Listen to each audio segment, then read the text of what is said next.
అఖిల భువన జన్మస్థేమ భంగాదిలీలే వినత వివిధ భూతవ్రాత రక్షైక దీక్షే శృతి శిరసి విదీప్తే బ్రహ్మణి శ్రీనివాసే భవతు మమ పరస్మిన్ సేముషీ భక్తిరూప. అఖిలాండకోటి బ్రహ్మాండ నాయకుడు, ఆది మధ్యాంతరహితుడు, కలియుగ ప్రత్యక్ష వరదుడైనటువంటి శ్రీ వెంకటేశ్వర స్వామి వారి నవాన్హిక సాలకట్ల బ్రహ్మోత్సవాలు అత్యంత శోభాయమానంగా వైభవంగా నిర్వహింపబడుతూ ఉన్నాయి. అందులోనూ బ్రహ్మోత్సవాలు గరుడ ధ్వజ ఆరోహణంతో శ్రీకారం చుట్టుకుని గరుడ ధ్వజ అవరోహణంతో ఇవి పరిపూర్ణమవుతూ ఉన్నాయి. అందులో మంగళాదీని మంగళ మధ్యాని మంగళాంతాని అన్నట్లుగా ఈ 5వ రోజున బ్రహ్మోత్సవాల్లో రాత్రిపూట గరుడ వాహనం పైన స్వామివారు ఊరేగుతారు.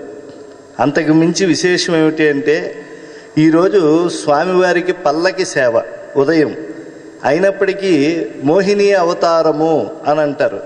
ఎందుకంటే మిగతా వాహనాలన్నీ వాహన మండపాన్ని నుంచి వస్తే ఈనాడు 5వ రోజు ఉదయం స్వామివారు ఆనాడు అమృతమథన వేళ ఎలా అయితే ఒక మోహిని రూపంలో వచ్చారో అలా ఒక పల్లకి పైన ఆయన మోహిని రూపధారి అమృత భాండాన్ని చేతబట్టి బయటకు వస్తారు. పెద్దలు దాన్ని వ్యాఖ్యానించారు. ఏమిటి ఆ లోపల ఉండేటువంటి అమృత భాండము అని అంటే అది ఏదీ కాదు, ఆ అమృతము వేదమే అని చెప్పారు. అంటే ఏదైతే ఆశ్రితులకు పంచబడుతూ ఉన్నదో భగవంతుని చేత అది వేదము. పక్కనే ద్వాపరయుగ సంరక్షకుడైనటువంటి భగవద్ అవతారముల్లో అత్యంత విశిష్టమైనటువంటిది అయిన వెన్నమద్ద కృష్ణుని రూపం మరొక పల్లకి పైన వస్తుంది.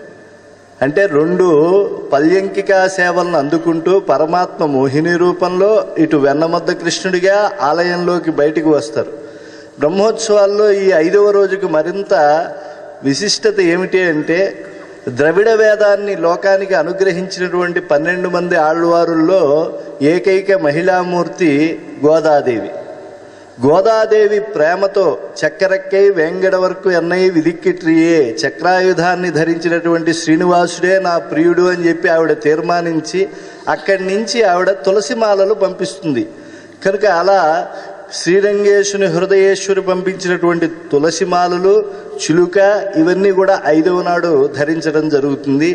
రాత్రిపూట సాక్షాత్తు శ్రీ మహావిష్ణువుకు నిత్య సేవ గరుడునిపైనే జరుగుతుంది. కనుక అటువంటి గరుడునిపై ఉండేటువంటి స్వామి వైకుంఠనాథుడు. గరుడుని 2 రెక్కలు కూడా జ్ఞాన వైరాగ్యాలకు ప్రతీకలు. అటువంటి పురుషోత్తమ తత్వాన్ని ప్రకటించేటువంటి గరుడునిపై ఉండేటువంటి స్వామిని దర్శించడానికి ఈనాడు ఇప్పటికే తిరుమల క్షేత్రానికి లక్షలాది మంది భక్తులు చేరుకుని ఉన్నారు. ఇటువంటి సమయంలో మరి వేదవేద్యుడిగా గరుడమూర్తిపై ఉండేటువంటి శ్రీనివాసుని స్వరూపం ఆవిష్కరిస్తూ ఉన్నది కనుక మన చతుర్వేద పారాయణంలో ఋగ్వేద విధులు గరుడ సూక్తంతో పాటుగా ఈ యొక్క వారి వేద పఠనాన్ని పరిపూర్ణం చేస్తూ ఉన్నారు. ముందుగా వారికి ఆహ్వానం పలుకుతూ ఉన్నాను. హరి ఓం.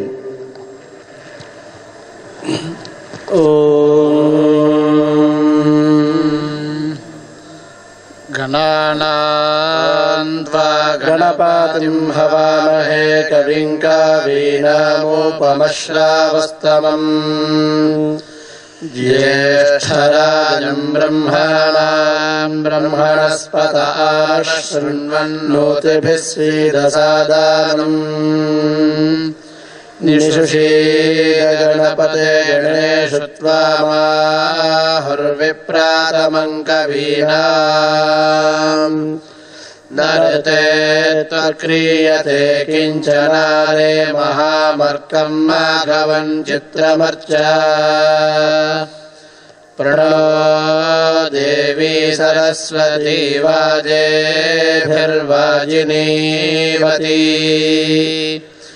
ధీనామవిత్ర్యావతు శతధారముత్సవక్షీయమానం విపశ్చితం పితరం వక్వానాం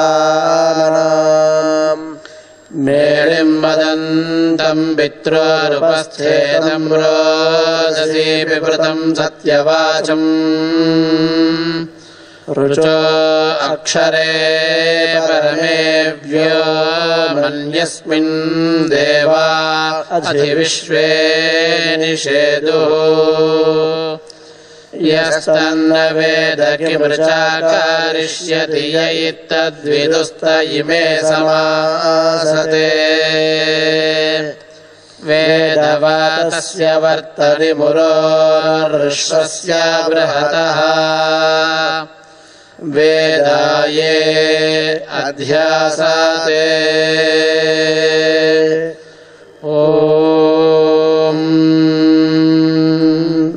उदुत्यं जातवेदसं देवं वाहन्ति केतवाः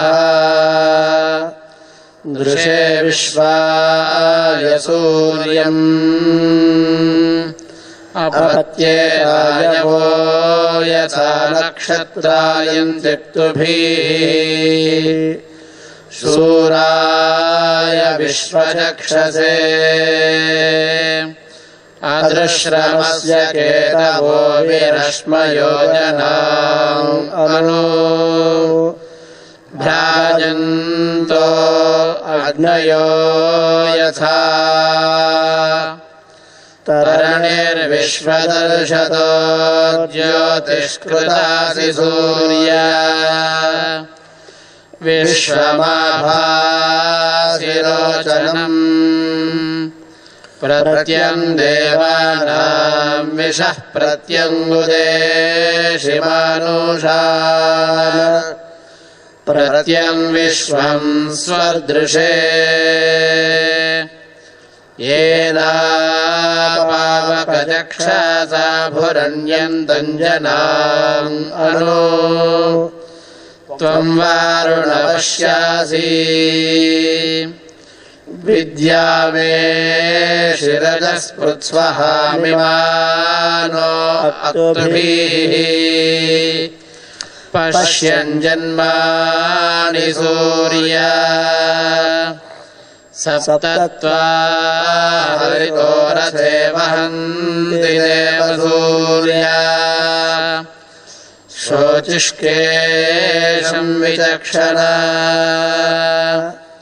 अयुक्त सप्तशुन्ध्युवशूरो रथस्य नत्याः ताभिर्याति स्वयुक्तिभिः उद्वयन्तमासस्परिज्योतिष्पश्यन्त उक्तारम् देवं देवत्रा सूर्यमगन्मज्योतिरुत्तमम् उद्यन्नद्यमित्रमः आरोहन्नुत्तरान् दिवम् हृद्रोगं मम सूर्यहरिमाणं च नाशय शुकेषु मे हरिमाणं रोपनाकासु दध्मसि अथो हरिद्रवेषु मे हरिमाणं निदध्मसि उदागादयमादित्यो विश्वेन सह द्विषन्तं मह्यं रन्धयन्मो अहं द्विषते राधम् चित्रं देवानामुदागादनीकं चक्षुर्मित्रस्य वरुणस्याग्नेः आप्राद्या वा पृथिवी अन्तरिक्षं सूर्या आत्मा जगातस्तस्तुषश्च सूर्यो देवी मुषसंरोचामानां मर्यो न योषामभ्येति पश्चात् यत्र नरो देवयन्तो युगानि विदन्वते प्रतिभद्राय भद्रम् भद्रा अश्वा हरितः सूर्यस्य चित्रा एतद्वा अनुमाद्यासः नमस्यन्तो दिवा पृष्ठमस्थुः परिद्यावा पृथिवी यन्ति सद्यः तत्सूर्यस्य देवत्वं तन्माहित्वं मध्याकर्तोर्विरातं संजाभारा यदेदयुक्तहरितस्तधस्थादाद्रात्रीवारस्तनुते सिमस्मै तन्मित्रस्य वरुणस्याभिचक्षे सूर्यो रूपं कृणुते द्यौरुपस्थे अनन्तमन्यदृषादस्य पादः कृष्णमन्यद्धरितः सम्भारन्ति अद्यादेवादीता सूर्यस्य निरम्हादः पिबृता निरावद्यात् तन्नो मित्रो वरुणो मामहन्तामदीतिः सिन्धुः पृथिवी उदद्यौः इन्द्रं मित्रं वरुणमग्निमाहुरथो दिव्यः सुपर्णो गरुत्मान् एकं सद्विप्रा बहुधा वादन्त्यग्नीयमं मातरिष्वाणमाहुः कृष्णन्नियानं हराय सुपर्णा अपोवसानादिवमुत्पादन्ति तावावृत्रन् सदा नादृतस्यादिधृतेन पृथिवीर्युज्यते हंसशोषिषद्वसुरन्तरिक्षसद्धोता वेदिर्दुरो न सत् नृषद्वारसदृतसद्यो वसदब्जा गोदारितजा अद्रिजारितम् यत्त्वा सूर्यस्वर्भानुस्तमसा विद्यदासुरः अक्षेत्र विद्यथा मुग्धो भुवनान्यदीदयुः सुपर्णो अङ्गसा विदुर्गरुत्मान् पूर्वो जातः सवो अस्यानुधर्मा गावायवग्रामं यूयूधिरिवाश्वान् वाश्रेव वत्सं सुमना दुहाना ॐ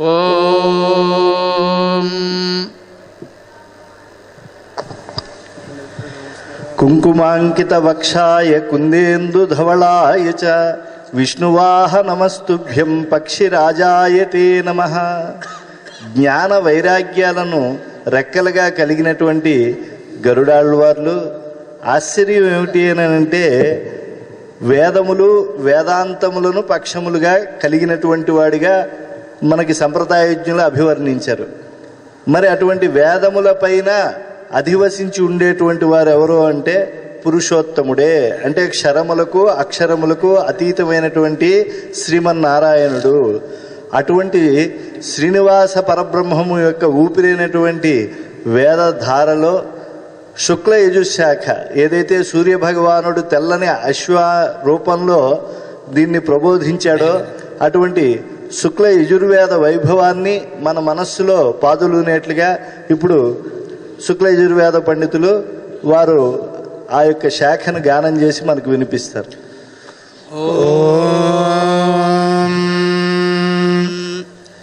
ఏషాదే శుక్రతనురేతద్వర్చస్తయా సంభావభ్రాజం గచ్చ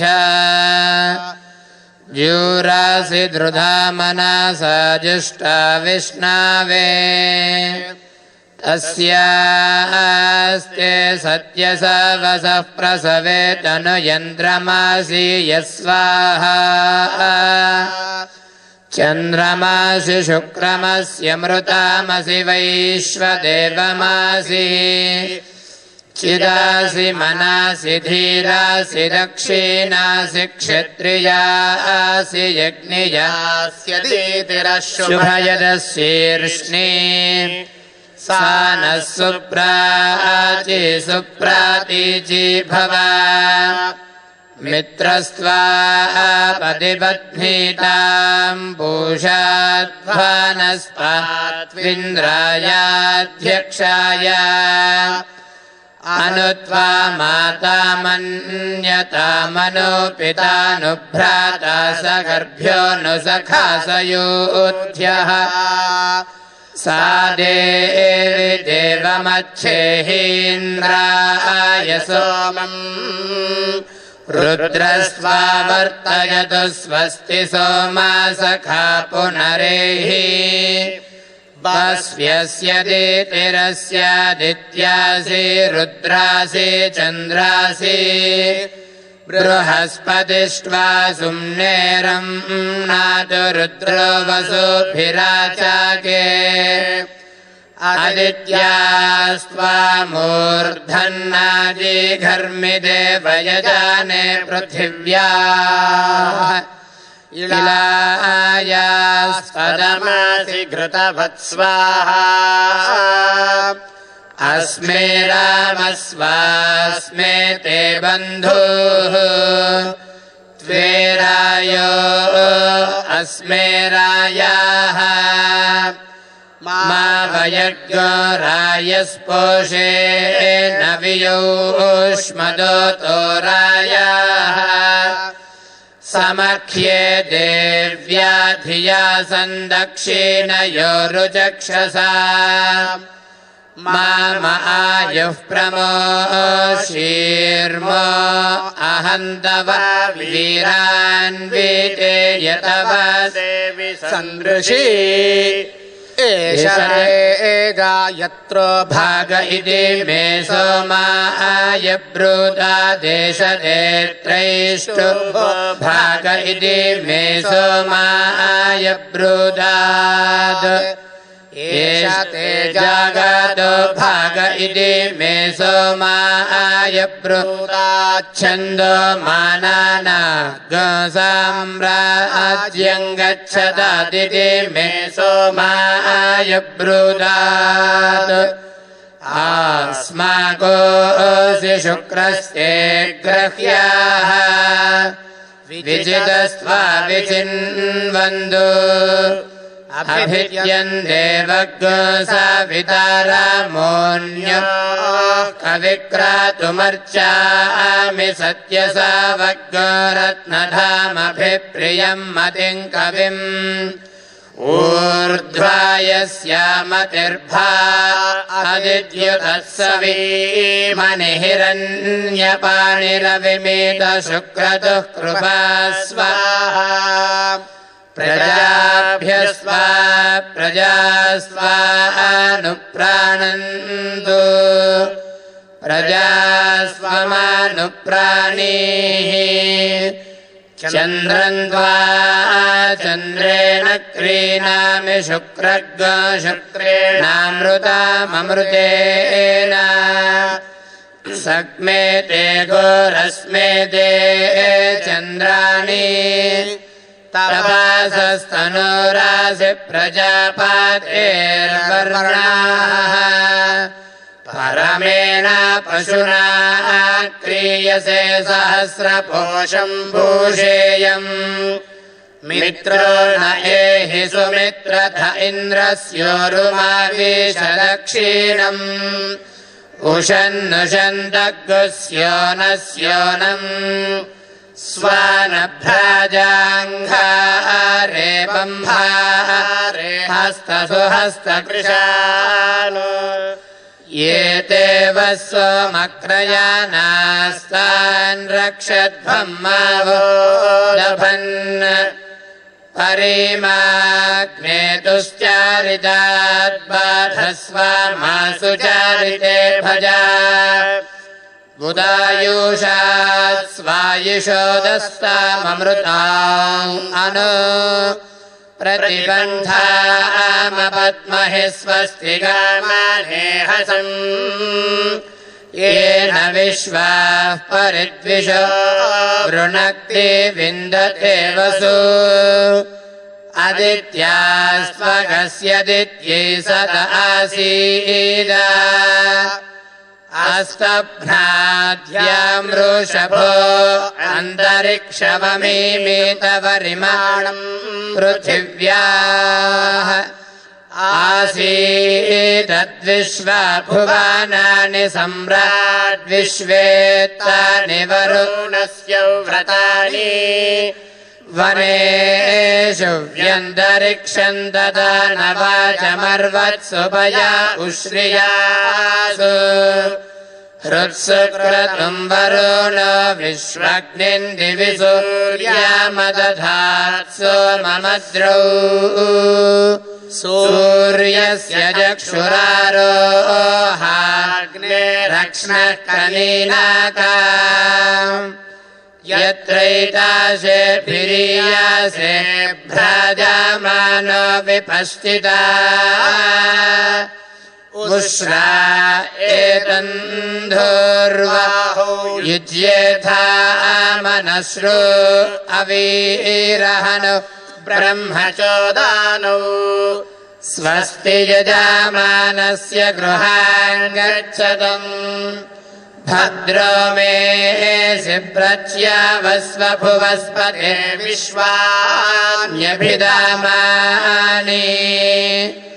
मात्वा परिपरिणो विदन्मात्वा परिपन्थिनो विदन्मात्वा वृका अघायवो विदन् श्येन भूत्वा परापतयजामानस्य गृहान् गच्छदन्नौ सग्स्पृतम् नमो मित्रस्य वरुणस्य जक्षासे महोदेवाय तदृदग्गोषा पर्यता दूरे दृशे देवजाताय केतवे दिवस्पुत्राय सूर्याय षड्घोषता वरुणस्योत्तम्भानमसि वरुणस्य स्कम्भसर्जानीस्थः वरुणस्य ऋतसधन्यसि वरुणस्य ऋतसदा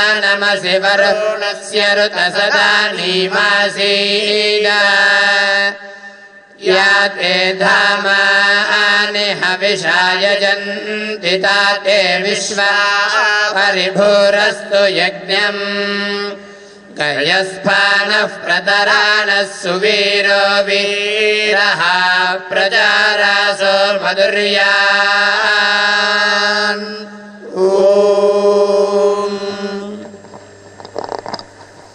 नारायणाय नलिनाय तलोचनाय नामावशेषित महाबलिवैभवाय नानाचराचर विधायक जन्मदेश नाभीपुटाय पुरुषाय नमः परस्मै. ఇప్పటి వరకు కూడా శుక్ల యజుర్వేదాన్ని చదివారు. పరమపురుషుడు వామన రూపాన్ని ధరించినప్పుడు ఆయన బలిచక్రవర్తి మఖము చేసేటువంటి స్థలానికి వచ్చాడు. ఆ యజ్ఞశాల దగ్గరికి వచ్చి ఋగ్వేదులతో కాసేపు ఆయన కంఠాన్ని కలిపి వేదాన్ని చదివాడు. అలాగే శుక్ల యజుర్వేద పండితుల దగ్గరికి వచ్చి కాసేపు ఆయన వాళ్ళతో కంఠాన్ని కలిపి వేదం చదివాడు. మరి కృష్ణ యజుర్వేద పండితుల దగ్గరికి వచ్చారట. వచ్చినప్పుడు వాళ్ళు చెబుతూ ఉంటే దాన్ని ఆస్వాదిస్తూ అలాగే ఉండిపోయారు అని చెప్పి భాగవత వ్యాఖ్యానకర్తలు చెప్పారు. అంత మధురంగా హృదయంగమంగా కృష్ణ యజుర్వేదాన్ని వామనస్వామి విన్నారు అని చెప్పి మనకు పెద్దలైనటువంటి మిశ్రా గారు వాళ్ళందరూ కూడా వ్యాఖ్యానాల్లో దర్శించి చెప్పారు. కనుక అంత చిత్తహరమైనటువంటిది వేద ప్రతిపాద్యుడైన శ్రీనివాస స్వామి బ్రహ్మోత్సవాలలో గరుడ వాహనాధీశుడై తిరుమాడ వీధులలో విహరించేటువంటి రోజున ఆ వైభవాన్నంతా కూడా వేదమూలకంగా మనం దర్శిస్తున్నాం. గనక కృష్ణ యజుర్వేదాన్ని మనం ఇప్పుడు కర్ణపేయంగా ఆలకిద్దాం.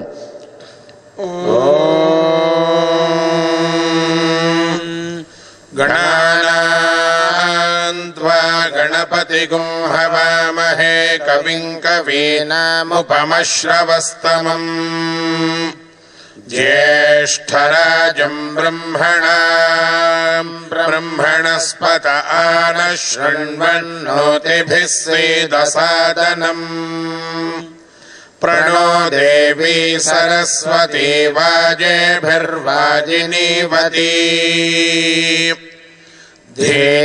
धीनामवित्र्यवतु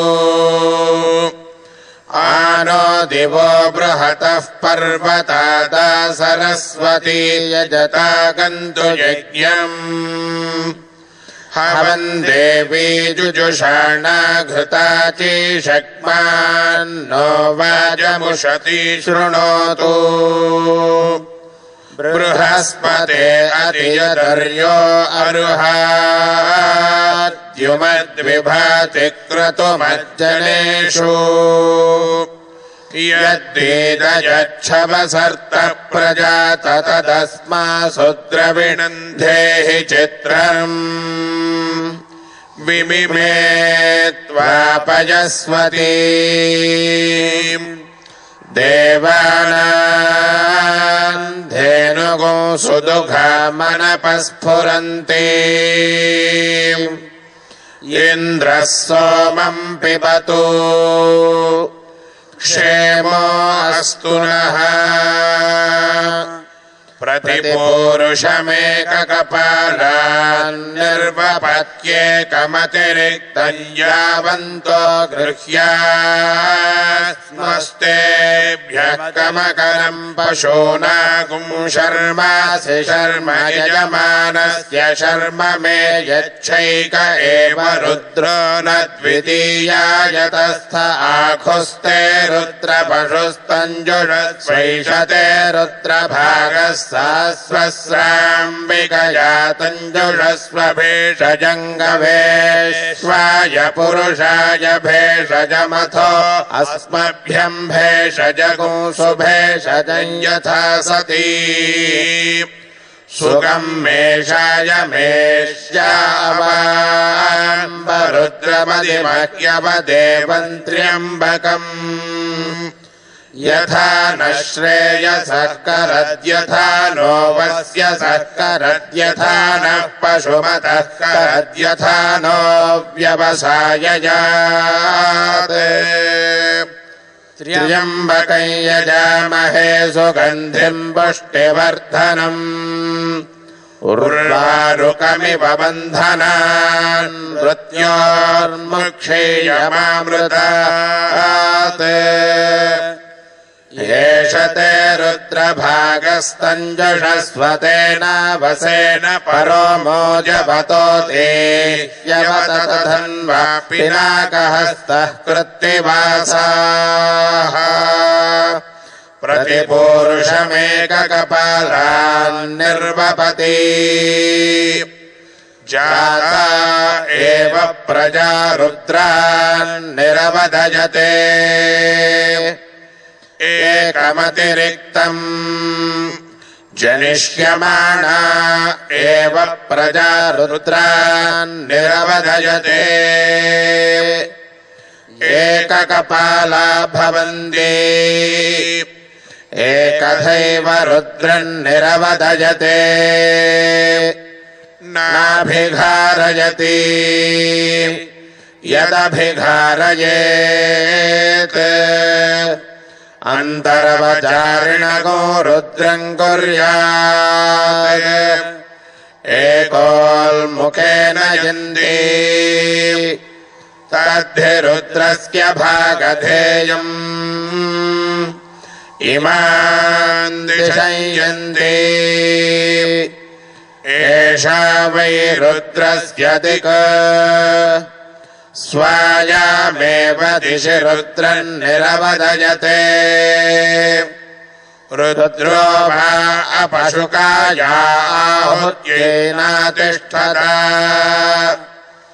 असौ ते पशुरिति निर्दिशेद्यन्विष्यात् यमेव द्वेष्टि तमस्मै पशुन्निर्दिशति यदि न द्विष्यात् आखुस्ते पशुरिति ब्रूयात् न ग्राम्यान् पशून् हिनस्ति नारण्यान् चतुष्पदे जुहोति एष वा अग्नीनाम् पड्बीषो नाम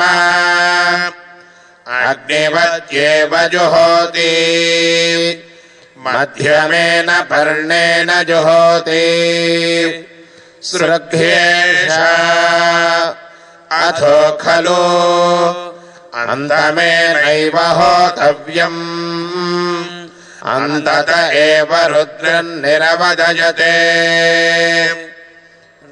एष ते रुद्रभागः सहस्रस्राम्बिकयेत्याह शरद्वा अस्याम्बिका स्वसा तया वा एष हिनस्ति यगुंहिनस्ति त एवैनगुं सह शमयति भेषजङ्गव इत्याह यावन्त एव ग्राम्यान् पशवः तेभ्यो भेषजम् करोति अवाम्बरुद्रमदिमहीत्याह आशिषमेवैतामाशास्ते त्र्यम्बकं यजामह इत्याह मृत्योर्मुक्षीयमामृतादिति वा वै तदाह उत्किरन्ति भगस्य लीप्सन्ते मोते घृत्वा सजन्ति यथा जनयते वसं करोति तादृगेव तत् एष ते रुद्रभाग इत्याह निरवत्यै अप्रतीक्षमायन्ति अपः परिषिञ्चति रुद्रस्यान्तर्हित्यै प्रभाएते स्माल्लोकाच्यवन्ते ये त्र्यम्बकैश्चरन्ति आदित्यम् चरुम् पुनरेत्य निर्वपति इयम् वा अदितिः अस्यामेव प्रतितिष्ठति सुपर्णोऽसि गरुत्मान् त्रिवृत्ते शिरो गायत्रम् चक्षुस्तो आत्मा सामते तनोर्वामदेव्यम् बृहद्रथन्तरे पक्षौ यज्ञायज्ञियम् पुच्छम् छन्दागस्यङ्गानिधिष्णिया शभायजोगुंषि नाम सुपर्णोऽसि गरुत्मान् दिवम् गच्छ सुवःपता श्रियमेवावरुन्धे श्रीते वाते पुनर्निवेत्याह क्षेमो वै राष्ट्रस्य शीतो वातः क्षेममेवावरुन्धे हरिः ओम् ప్రహ్లాదవద్ భాగవతాగ్రగణ్య ఖగేశ్వరో న శుభమాతనోతు అని చెప్పి ఆ గరుడ ధ్వజ ఆరోహణం చేసినప్పుడు ప్రహ్లాదుడు వంటి భాగవతాగ్రగణ్యుడిగా ఖగేశ్వరుడైనటువంటి గరుడమూర్తి ప్రశంసింపబడ్డాడు. ఎందుకని అని అంటే అమృతం తాగకుండానే జరామరణములు లేనటువంటి విష్ణు సేవను పొందినటువంటి మహానుభావుడు. పుట్టి పుట్టగానే తల్లి యొక్క దాస్య శృంఖలాలను తొలగించినటువంటి మహానుభావుడు.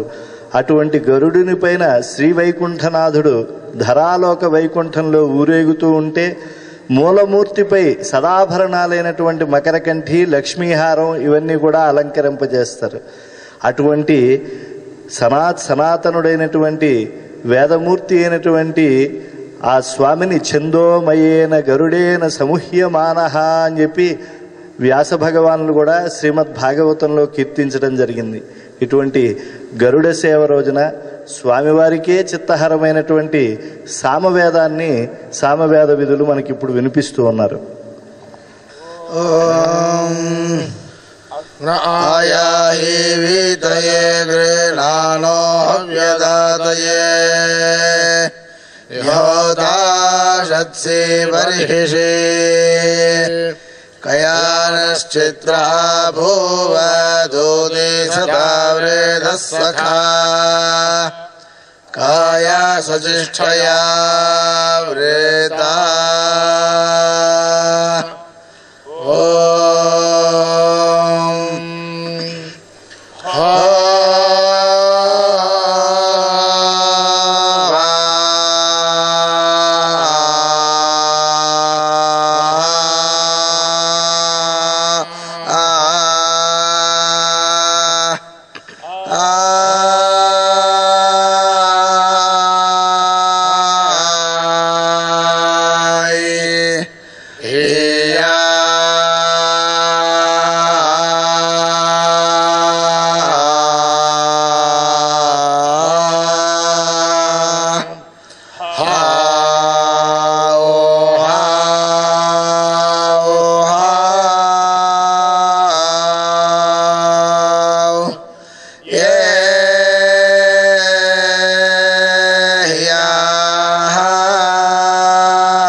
यस्कृता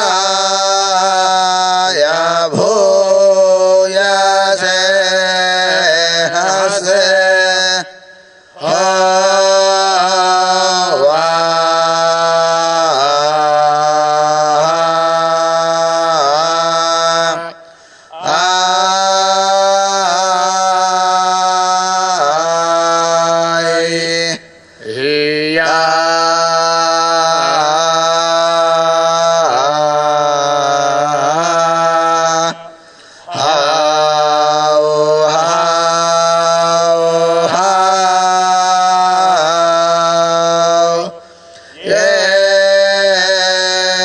याहाव ये याहाव ये याहाव वो ताई सदा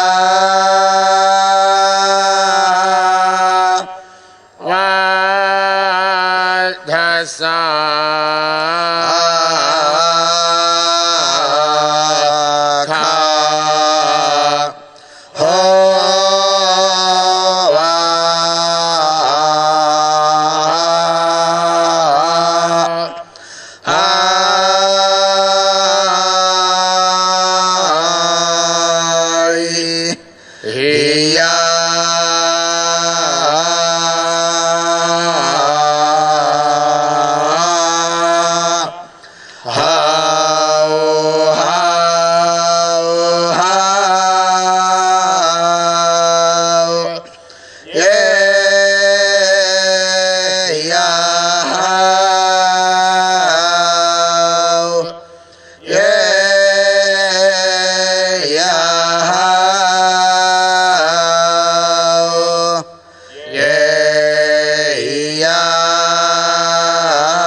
बृहद्दसे हो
बृहद्दसे हो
శ్రీమద్భాగవతం బృహద్దసే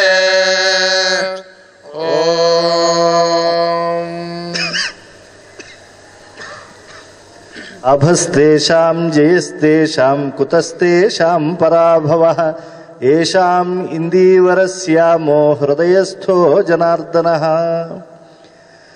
సామవేదంలో చిత్తహరమైనటువంటి మంత్రాలను వింటూ స్వామి ఎప్పుడైతే ఈ చాతుర్మాస్య దీక్షను యతీంద్రులు ప్రారంభిస్తారో అప్పటి నుంచి కూడా ఆయన యోగ నిద్రలోకి వెడతారు. మళ్ళా కార్తీక మాసంలో ఆయన ఉత్థానైక దశి నాడు బయటికి వస్తారు. ఈ ఉత్థాన ఏకాదశి నాడు బయటికి వచ్చే వరకు కూడా స్వామివారి దగ్గర సన్నిధిలో సనక సనందన సనత్కుమార సనత్సుజాతాది యోగులందరూ కూడా సామవేదాన్ని వినిపిస్తూ ఉంటారు అని చెప్పి పెద్దలు అభివర్ణించారు. కనుక స్వామివారి యోగ నిద్రా సమయంలో వినిపింపబడేటువంటి స్వామివారి యొక్క స్వరూపమే అయినటువంటి దివ్యమైనటువంటి సామవేదాన్ని విన్నాం. ఇక మన సంస్కారాలకు మూలభూతమైనటువంటి మంత్రములతో విరాజిల్లేటువంటిది అథర్వణ వేదం.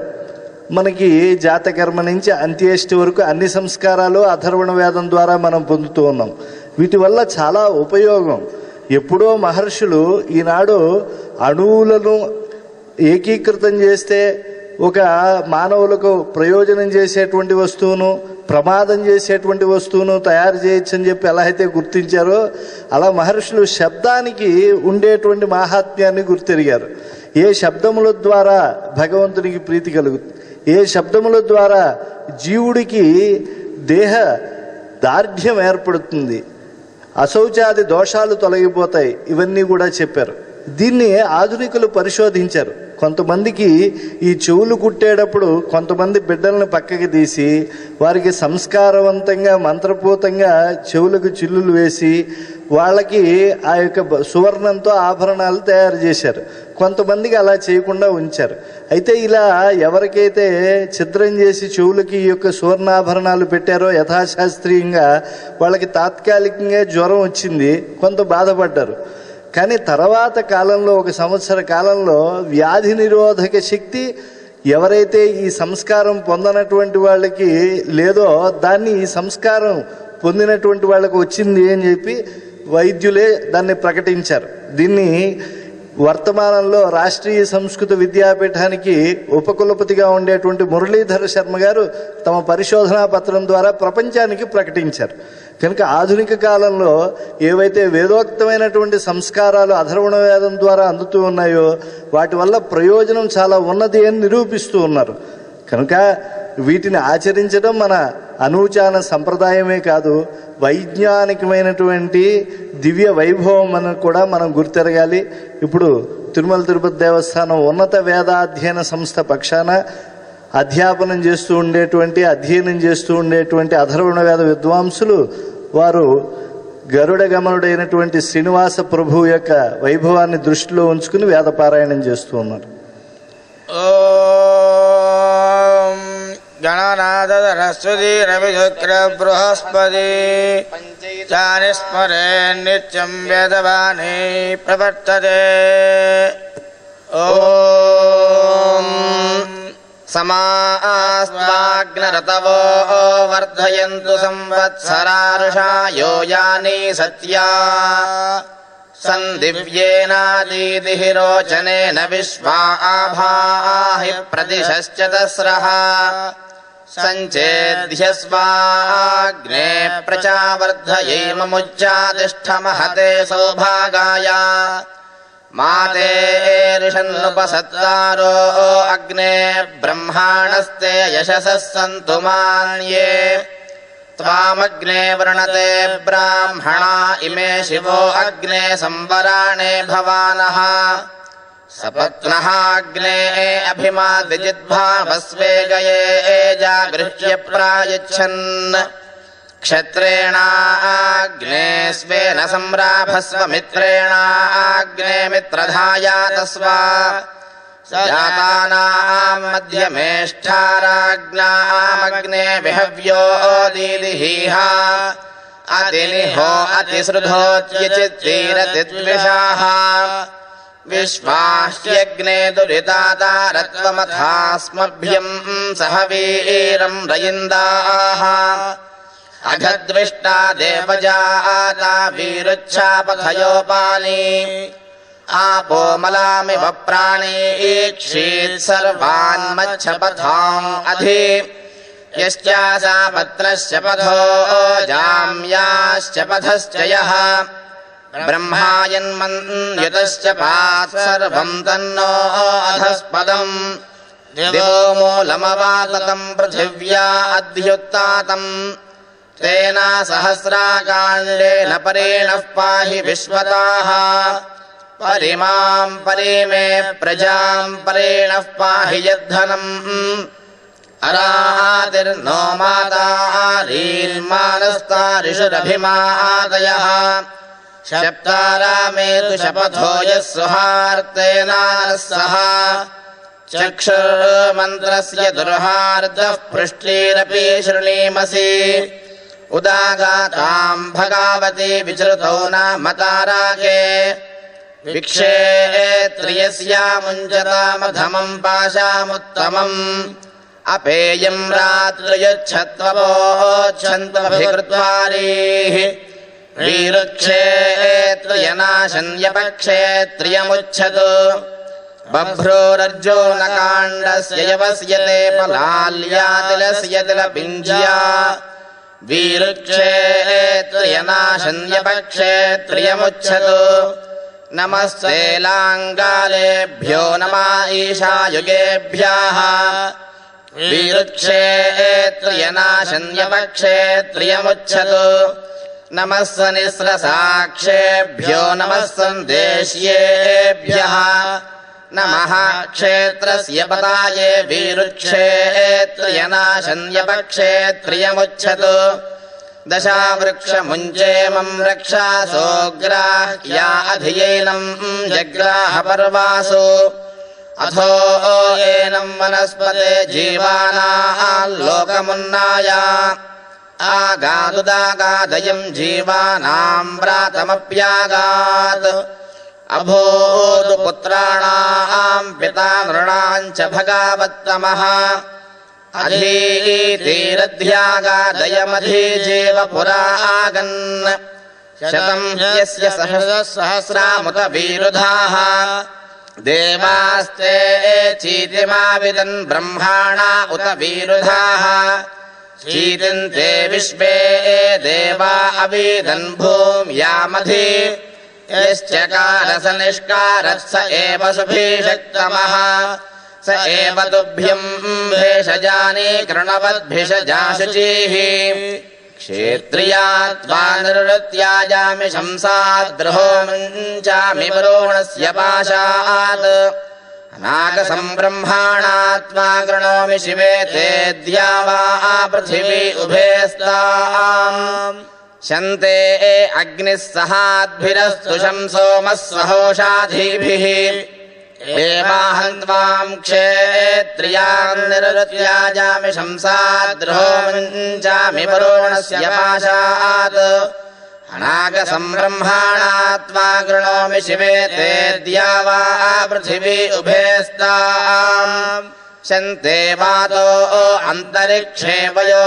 धाच्छन्ते भवन्तु प्रतिशश्चतस्रः एवाहम् त्वाम् क्षेत्रियान् निरृत्याजामि शंसाद्रुहो मुञ्चामि वरुणस्य पाशात् अनागसम् ब्रह्माणा त्वा गृणोमि शिवे तेऽद्या वा पृथिवी उभे स्ताम् इमाया देवीः प्रतिशश्चतस्रो वाता पत्नीरभिसूर्यो विचष्टे एवाहम् त्वाम् क्षेत्रियान् निरृत्याजामि शंसाद्रुहो मुञ्चामि वरुणस्य पाशात् अनागसम् ब्रह्माणा त्वा गृणोमि शिवे तेऽद्या वा पृथिवी उभे स्ताम् तासु त्वान्तर्जरस्यादाधामि प्रयक्ष्मा एतु निर्रोतिः पराचैः एवाहम् त्वाम् क्षेत्रियान् निरृत्याजामि शंसाद्रुहो मुञ्चामि वरुणस्य पाशात्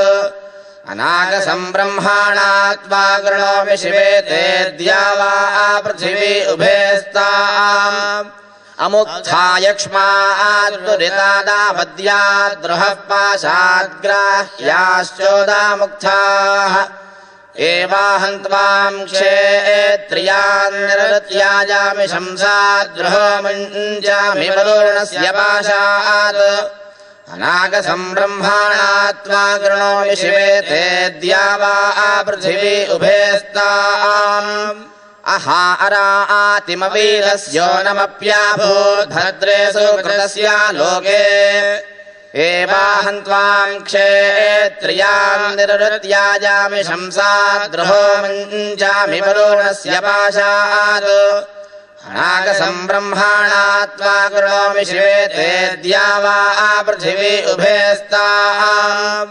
सूर्यामृतन्तमासोऽग्राह्या अधिदेवा मुञ्चन्तो असृजन्निरेणा सह एवाहं त्वां क्षेत्रियान् निरृत्याजामि शंसाद्रुहो मुञ्चामि वरुणस्य पाशात् अनागसं ब्रह्माणा त्वा गृणोमि शिवे तेऽद्या वा पृथिवी उभयस्ताम् दूष्या दूषीरसि हेत्या हेतिरासि मेन्या मेनिरासि आप्नुहि श्रेयां समति समङ्ग्रामा स्रक्त्योऽसि प्रतिसरोऽसि प्रत्यभिचराणोऽसि आप्नुहि श्रेयां समति समङ्ग्रामा प्रतितमभिचारयोऽस्मान् द्वेष्ट्रियं वयं द्विष्मः आप्नुहि श्रेयां समति समङ्ग्रामा सूरिरासि भर्चोधासि तनोपानोऽसि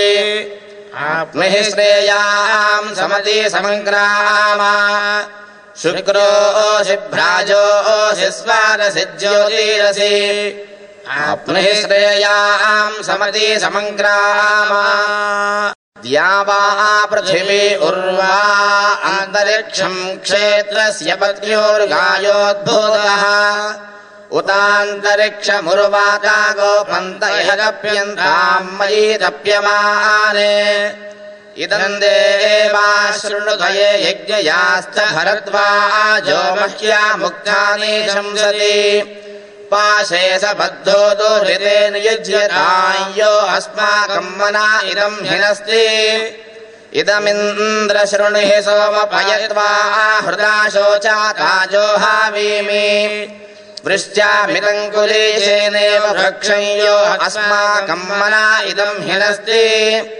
अशीतिभिस्तिसृभिः सामयेभिरादित्येभिर्वसोभिरङ्गीरोभिः इष्टापूर्तमावतु नः पितॄणामामुन्दा देहरासा दैव्येन द्या वा पृथिवी अनुमादीधीथां विश्वे देवासो अनुमारा भद्रम् अङ्गीरसः पितारः सोम्यास पापमार्च्छत्वपकामस्या कर्ता अतीवयो मारुतो मन्याते नो ब्रह्मा वायो निन्देशत्क्रियमाणम् तपोंषि तस्मै वृजिनानि सन्तु ब्रह्मद्विषं द्योराभिसन्तापाति सप्त प्राणा नष्टौ मन्यस्तांस्ते वृश्चामि ब्रह्माणा अयायमस्य सादानमग्निदोतो अरङ्कृतः आदाधामि ते पदं समिद्धे जातवेदसि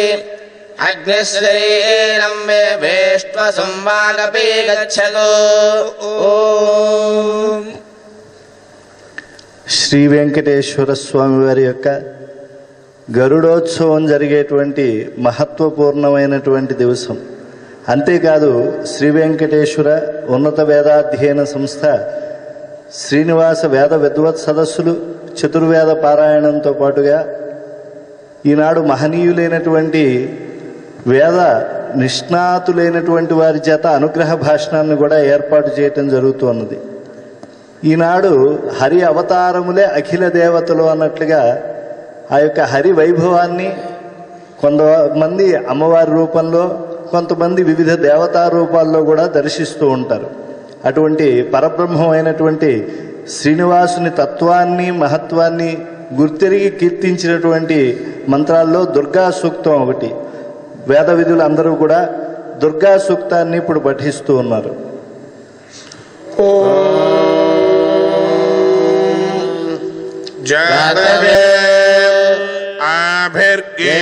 आभिर्गेर्भिर्यदतो न ऊनमाप्यायय हरिवो वर्धमानः यदा स्तोत्रभ्यो महिगोत्रारुजासि भूयिष्ठभाजो अधते स्यामा ब्रह्म प्रावादिष्मदन्नो माहासीत् ॐ शान्ति शान्ति शान्तिः. శ్రీ వెంకటాద్రి నిలయ కమలా కాముకః పుమాన్ అభంగుర విభూతిర్న స్తరంగయతు మంగళం. వేదం ప్రపంచము యొక్క సర్వతోభద్రమైనటువంటి శాంతిని దాంతిని కోరుకుంటూ ఉంటుంది. వేద విద్వాంసులు నిరంతరం చేసేటువంటి వేద పఠనం వల్ల లోకానికి అభ్యుదయకారకమే ఎప్పుడూ ఏర్పడుతూ ఉంటుంది. ఈ శ్రేయస్సుకై విశ్వశ్రేయస్సుకై ఉద్దిష్టమైనటువంటి వేదము యొక్క మహత్వాన్ని ఈ శ్రీనివాస వేద విద్వత్ సదస్సుల్లో అనేకమైనటువంటి అంశాలతో ప్రతిపాదనం చేయటం జరుగుతున్నది.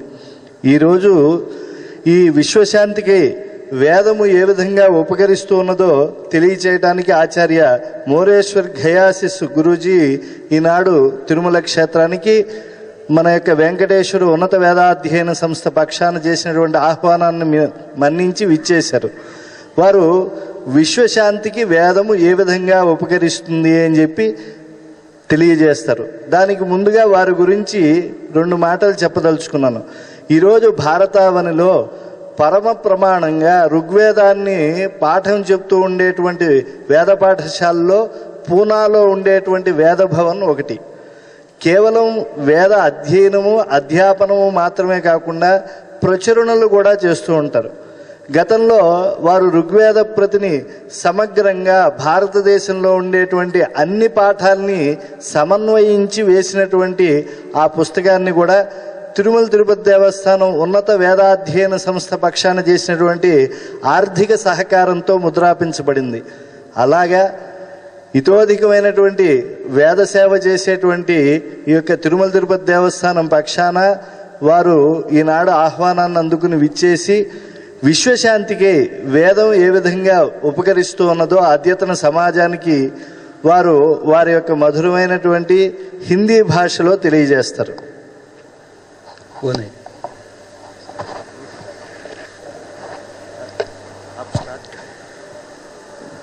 गजवदनमचिन्त्यं तीक्ष्णदंश्रं त्रिनेत्रं बृहदरमशेषं भूतिराजं पुराणम् अमरवरसुपूज्यं रक्तवर्णं सुरेशं पशुपतिसुतमीशं विघ्नराजं नमामि. शान्ताकारं भुजगशयनं पद्मनाभं सुरेशं विश्वाधारं गगनसदृशं मेघवर्णं शुभांगं लक्ष्मीकान्तं कमलनयनं योगिभिर्ध्यानगम्यं वंदे विष्णुं भवभयहरं सर्वलोकैकनाथं. सरसिजनिलये सरोजहस्ते धवलतरां शुकगन्धमाल्यशोभे भगवति हरिवल्लभे मनोज्ञे त्रिभुवनभूतिकरिप्रसीदमय्यं. विष्णुपत्नीं क्षमां देवीं माधवीं माधवप्रियां लक्ष्मीं प्रियसखीं देवीं नमाम्यच्युतवल्लभाम्. नारायणसमारम्भां शङ्कराचार्यमध्यमाम् अस्मदाचार्यपर्यन्तां वन्दे गुरुपरम्पराम्. अज्ञानान्धस्य लोकस्य ज्ञानाञ्जनशलाकया चक्षुरुन्मीलितं येन तस्मै श्री गुरवे नमः. मेरा परिचय तो मैं पुणे से आया हूँ. पुणे में हमारी वेद पाठशाला है. ऋग्वेद दशग्रंथ का अध्ययन वहाँ किया जाता है. 70 साल से वहाँ ये लगातार कार्यक्रम चलते आ रहा है. आज बहुत सद्भाग्य से भगवत कृपा से मुझे यहाँ ब्रह्मोत्सव में व्याख्यान देने का समय मिला है। मैं सभी महानुभावों को धन्यवाद देता हूँ जिसने मुझे ये समय दिया, क्योंकि वैदिक परंपरा में अध्ययन करने के बाद वेद मंत्र पठन का अनुभव होता है, प्रवचन करने का अनुभव वैदिकों को कम होता है। आप लगातार 24 घंटा वेद पठन करने को निमंत्रण दिया तो हम कर सकते हैं, लेकिन 10 मिनट प्रवचन करने का समय मिला तो हमें कठिन जाता है। लेकिन पिछले 5-7 साल से मैं मंत्र पठन के साथ थोड़ा प्रवचन करने का भी प्रयास कर रहा हूँ। इस ब्रह्मोत्सव में मुझे ये समय मिला है, तो विषय बहुत कठिन है। विश्व शांति के लिए वेद मंत्रों का महत्व ये विषय है। इस विषय पर मैं आज आपके सामने कोई विचार रखने का प्रयास कर रहा हूँ। ऋग्वेद में तो शांति पाठ के मंत्र बहुत है। हम सायंकाले विश्वकाल के विश्व में शांति होने के लिए हमारे यहाँ हर रोज शांति सूक्त का पठन करने का पहले से एक परंपरा है। उस परंपरा का आज मैं शांति सूक्त पठन करके शुरुआत करता हूँ। हरि ओम आनो भद्राः क्रतवो यन्तु विश्वतो दब्धासो अपरीतास उद्भिदाः देवानो यथा सदमिद वृधे असन्न प्रायो रक्षितारो दिवे दिवे देवानां भद्रासु मतिररुजो यतान् देवानां रातिरभिनो निवर्तताम् देवानां सख्यमुपसेदिमा वयं देवान आयो प्रतिरन्तु जीवसे तान् पूर्वयानि विदाहो महे वयं भगं मित्रमदितिं दक्षमश्रिधम् अर्यमणं वरुणं सोममश्विना सरस्वती नः सुभगामयस्करत तन्नो वातो मयो भुवातु भेषजन्तन्माता पृथिवी तत्पिता द्यौः तद्ग्रावाणः सोमसुतो मयो भुवस्तदश्विना शृणुतन्धिष्ण्यायुवम् तमीशानं जगतस्तस्तु शस्पतिं दियञ्जिनवमवसेहो महे वयं पूषा नो यथा वेद सामसद्वृधे रक्षिता पायुरदब्धस्वस्तये। ये ऋग्वेद के शांति सूक्त का पहला कोई मंत्र पहले पठन किया है। पूरे विश्व में शांति तो सबको चाहिए, किसी ना किसी कारण हर जीव शांति के लिए प्रयास कर रहा है। शांति के साथ अशांति भी रहती है।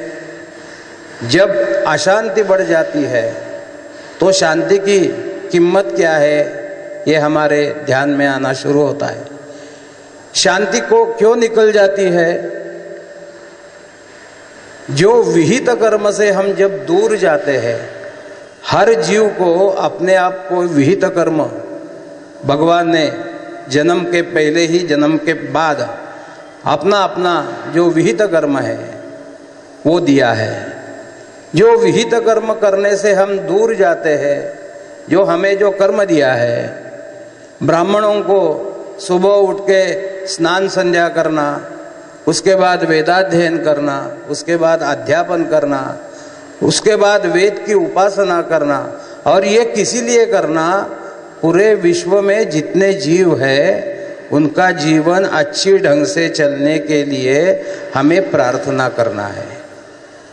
शांति चाहिए, इसीलिए वैदिकों को हर दिन, क्योंकि संकल्प जब वैदिक करते हैं, हमारे यहाँ संकल्प कौन से भी अनुष्ठान शुरू करो, इसमें पहला संकल्प का उच्चारण होता है।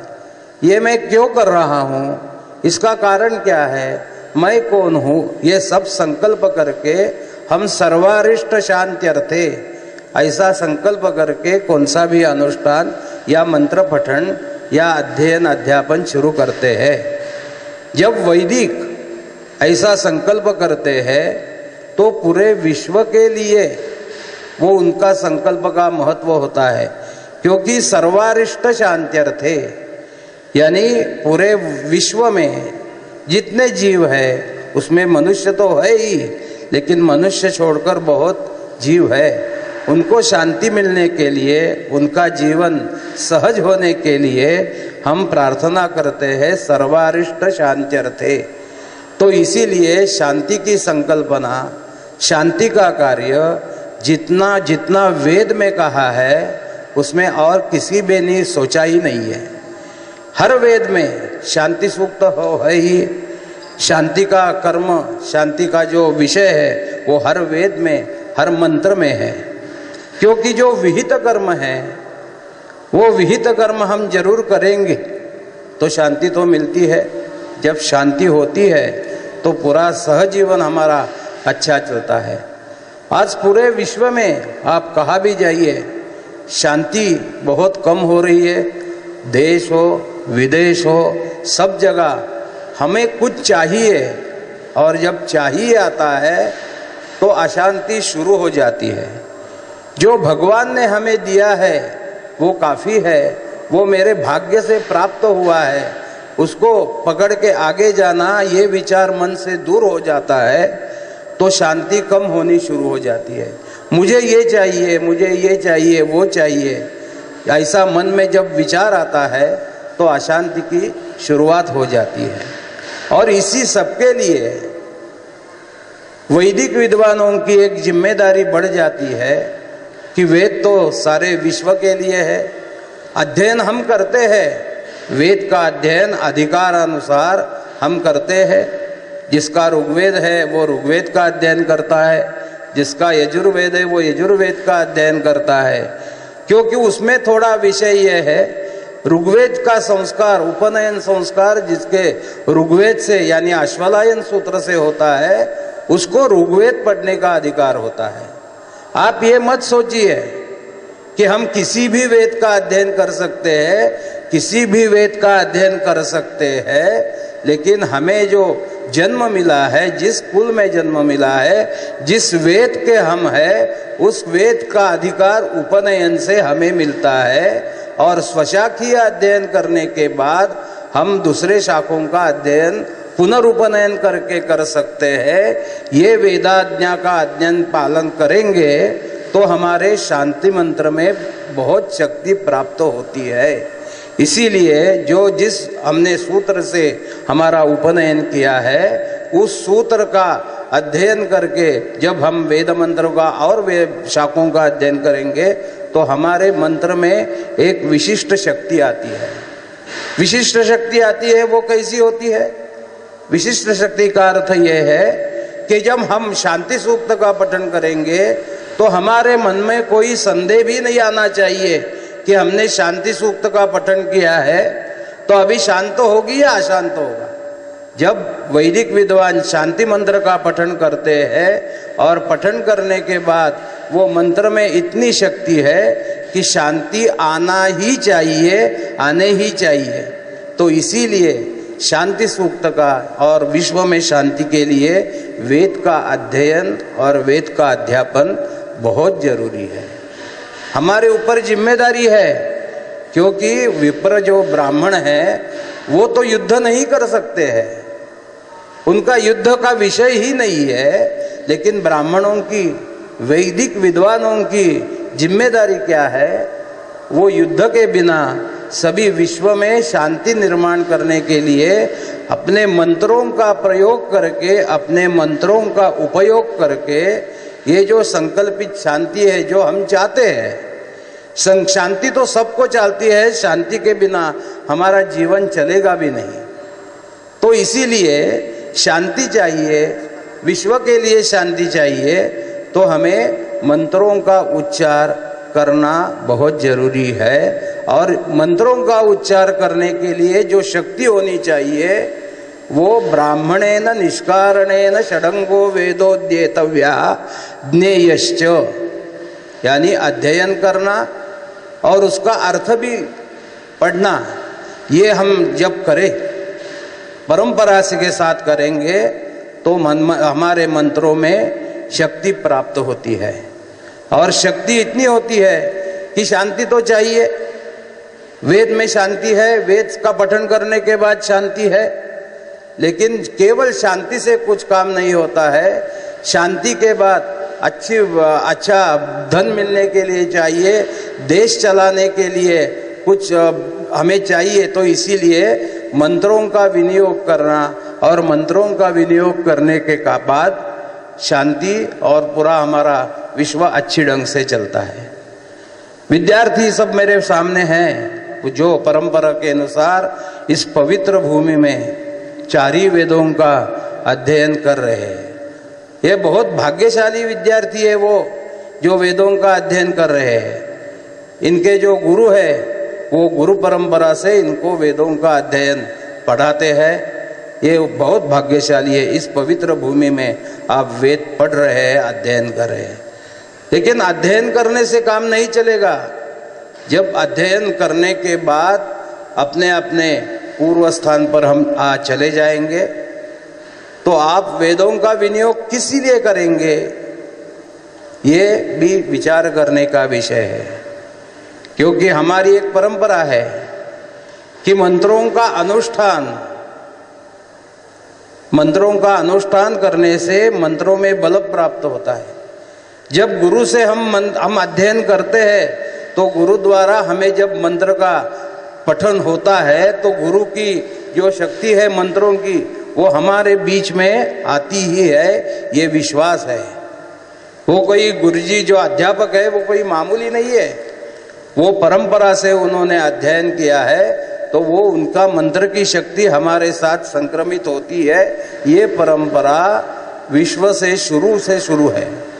क्योंकि वेद तो अपौरुषेय है, वेद तो अनादि है, वेद को कोई कालगणना नहीं है, वेद किसी ने लिखे नहीं है, ये परंपरा हमारी है। और उस परंपरा से जिस दिन वेद का दर्शन हुआ उस दिन से आज के दिन तक वेद पाठशालाओं में, पूरे भारत में वेद पाठशालाओं में विद्यार्थी गुरु द्वारा मंत्र पठन कर रहे हैं। इसीलिए ये परंपरा बहुत बड़ी है। लेकिन अध्ययन के बाद हमारा दायित्व क्या है, हमें क्या करना चाहिए, उसमें सो कर्मकांड एक भाग है, जरूर है। लेकिन जब कर्मकांड का होता है तो मैंने शुरू में ही कहा कि ये वैदिक कर्म जो है ना, जो वैदिक कर्म, उसमें संकल्प है, उसमें 2 विषय है, एक सगुणोपासना और एक निर्गुणोपासना।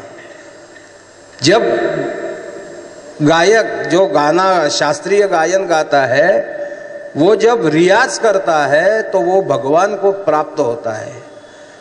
और जब मंच से वो गाना गाता है वो सामने वाले लोगों को दिल से वो सुनते हैं, उनको आनंद सामने वाले लोगों को मिलता है। और जब वो रियाज करते हैं तो वो रियाज द्वारा वो भगवान को वो रियाज देते हैं। वैसी ही हमारी परंपरा है।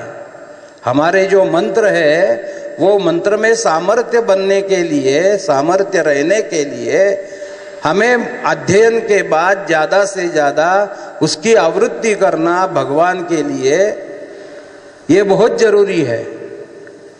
क्योंकि जब तक हम हमारे लिए रिवीजन वेद की नहीं करते हैं तब तक हमारे वेद मंत्र में सामर्थ्य नहीं रहता है। इसीलिए वेद पाठशाला में जो विद्यार्थी अध्ययन करते हैं उनको हर दिन आवृत्ति करना है। क्यों, जब अध्ययन खत्म होगा, उनका अध्ययन समाप्त होगा, उसके बाद वो जब अपना काम शुरू करेंगे, अपना कार्य शुरू करेंगे तो उनके मंत्र में जो शक्ति है, हम विष्णु भूमि में बैठे हैं। विष्णु पुराण में कहा है मंत्राधीनं जगत सर्वम मंत्राधीनं च दैवतम ते मंत्रा ब्राह्मणादीना ब्राह्मणो मम दैवतम। जो विश्व चल रहा है वो अपने अपने सुकृत के अनुसार चल रहा है। दैवाधीनं जगत सर्वम, ये दैव के अधीन सब चल रहा है। मंत्राधीनं च दैवतम, मंत्र के अधीन दैवत है। हमारे जब वैदिक विद्वान मंत्र का पठन करते हैं तो मंत्र में इतना सामर्थ्य होना चाहिए कि हम विष्णु की आराधना करेंगे, विष्णु को संकल्प पूर्वक हम निमंत्रित करेंगे तो भगवान विष्णु वहाँ प्रत्यक्ष आकर हमें आशीर्वाद देंगे। इतना मंत्र में सामर्थ्य होना चाहिए। दैवाधीनं जगत सर्वम मंत्राधीनं च दैवतम, ते मंत्रा, ये जो मंत्र हम सब अभी शुरू 4 ही वेदों का पठन हुआ। आज ये 4 ही वेदों का सुबह पठन सुनकर मुझे बहुत आनंद हुआ। ये कोई मेरा पूर्व सुकृत अच्छा है कि हमें यहाँ निमंत्रण देने के लिए निमंत्रण दिया और इस विषय में प्रवचन करने के लिए आज्ञा कर दिया। तो हम जो मंत्र पढ़ रहे हैं परंपरा के अनुसार, वो ते मंत्रा ब्राह्मणाधीना, जो वैदिक विद्वान परंपरा के अनुसार गुरुकुल में जाकर अध्ययन करते हैं उपनयन के बाद, क्योंकि उपनयन जो होता है उसके लिए भी संकल्प है। उसके पिता यानी जो उपनयन करते हैं वो बोलते हैं संकल्प में द्विजत्व सिद्ध्या वेदाध्ययनात् अधिकार सिद्ध्यर्थम। आज जो मैं बच्चे का उपनयन संस्कार कर रहा हूं उसका द्विजत्व सिद्ध्या, द्विजत्व यानी आप मेरी सभी विद्यार्थियों को एक नम्र निवेदन है, आप वेद का अध्ययन जरूर करें। वेद का अध्ययन करना बहुत जरूर है क्योंकि हमें कंपलसरी है उपनयन के बाद वेद का अध्ययन करना। लेकिन ज्ञेयस्य जो विषय है तो ज्ञेयस्य यानी उसके अर्थ क्या है, उसमें वेदाध्ययन किसी कारण किया, वेद मंत्र में क्या है, वेद मंत्र का अनुष्ठान करने से क्या है, गायत्री पुरस्चरणम करने का फल क्या है, ये सब समझने के लिए उसका मंत्रों का अर्थ का ज्ञान होना भी हमारे लिए बहुत जरूरी है। तो द्विजत्व सिद्ध्या वेदाध्ययनात् अधिकार सिद्ध्यर्थम, द्विज यानी ये जब उपनयन जिसका होता है उसका दूसरा जन्म शुरू होता है। उसके माता के द्वारा जो पहला जन्म होता है वो पहला जन्म होता है, और जब उसको ब्रह्मोपदेश उपनयन में गायत्री मंत्र का उपदेश होता है तभी उसका दूसरा जन्म कहा है। इसीलिए वेद जिसने अध्ययन किया है उसके बारे में जब हम पुराण का अध्ययन करेंगे तो ऐसे वैदिक विद्वानों को उन्होंने द्विज श्रेष्ठ बोला है, यानी भगवान विष्णु आपको उनके ही ऊपर मानते हैं। इतनी हमारी वेद अध्ययन करने के बाद हमारा श्रेष्ठत्व इतना बढ़ जाता है कि आपको भूदेव बोलते हैं। भूदेव यानी पृथ्वी पर रहने वाले आप साक्षात परमेश्वर है, ये भगवान विष्णु कहता है।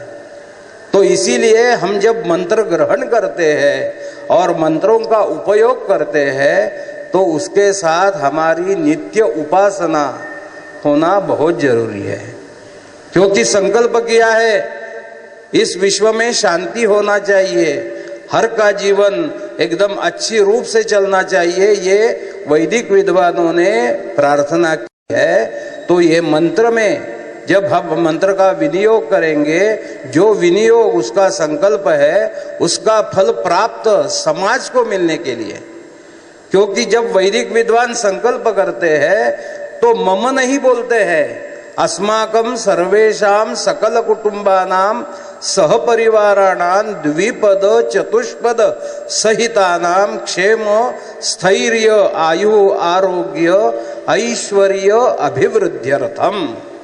हम संकल्प हर दिन करते हैं। जब विश्व में शांति, विश्व का कल्याण करने के लिए हम जब बोलते हैं तो अस्माकम की व्याप्ति बहुत बड़ी है, यानी केवल मैं नहीं हूं।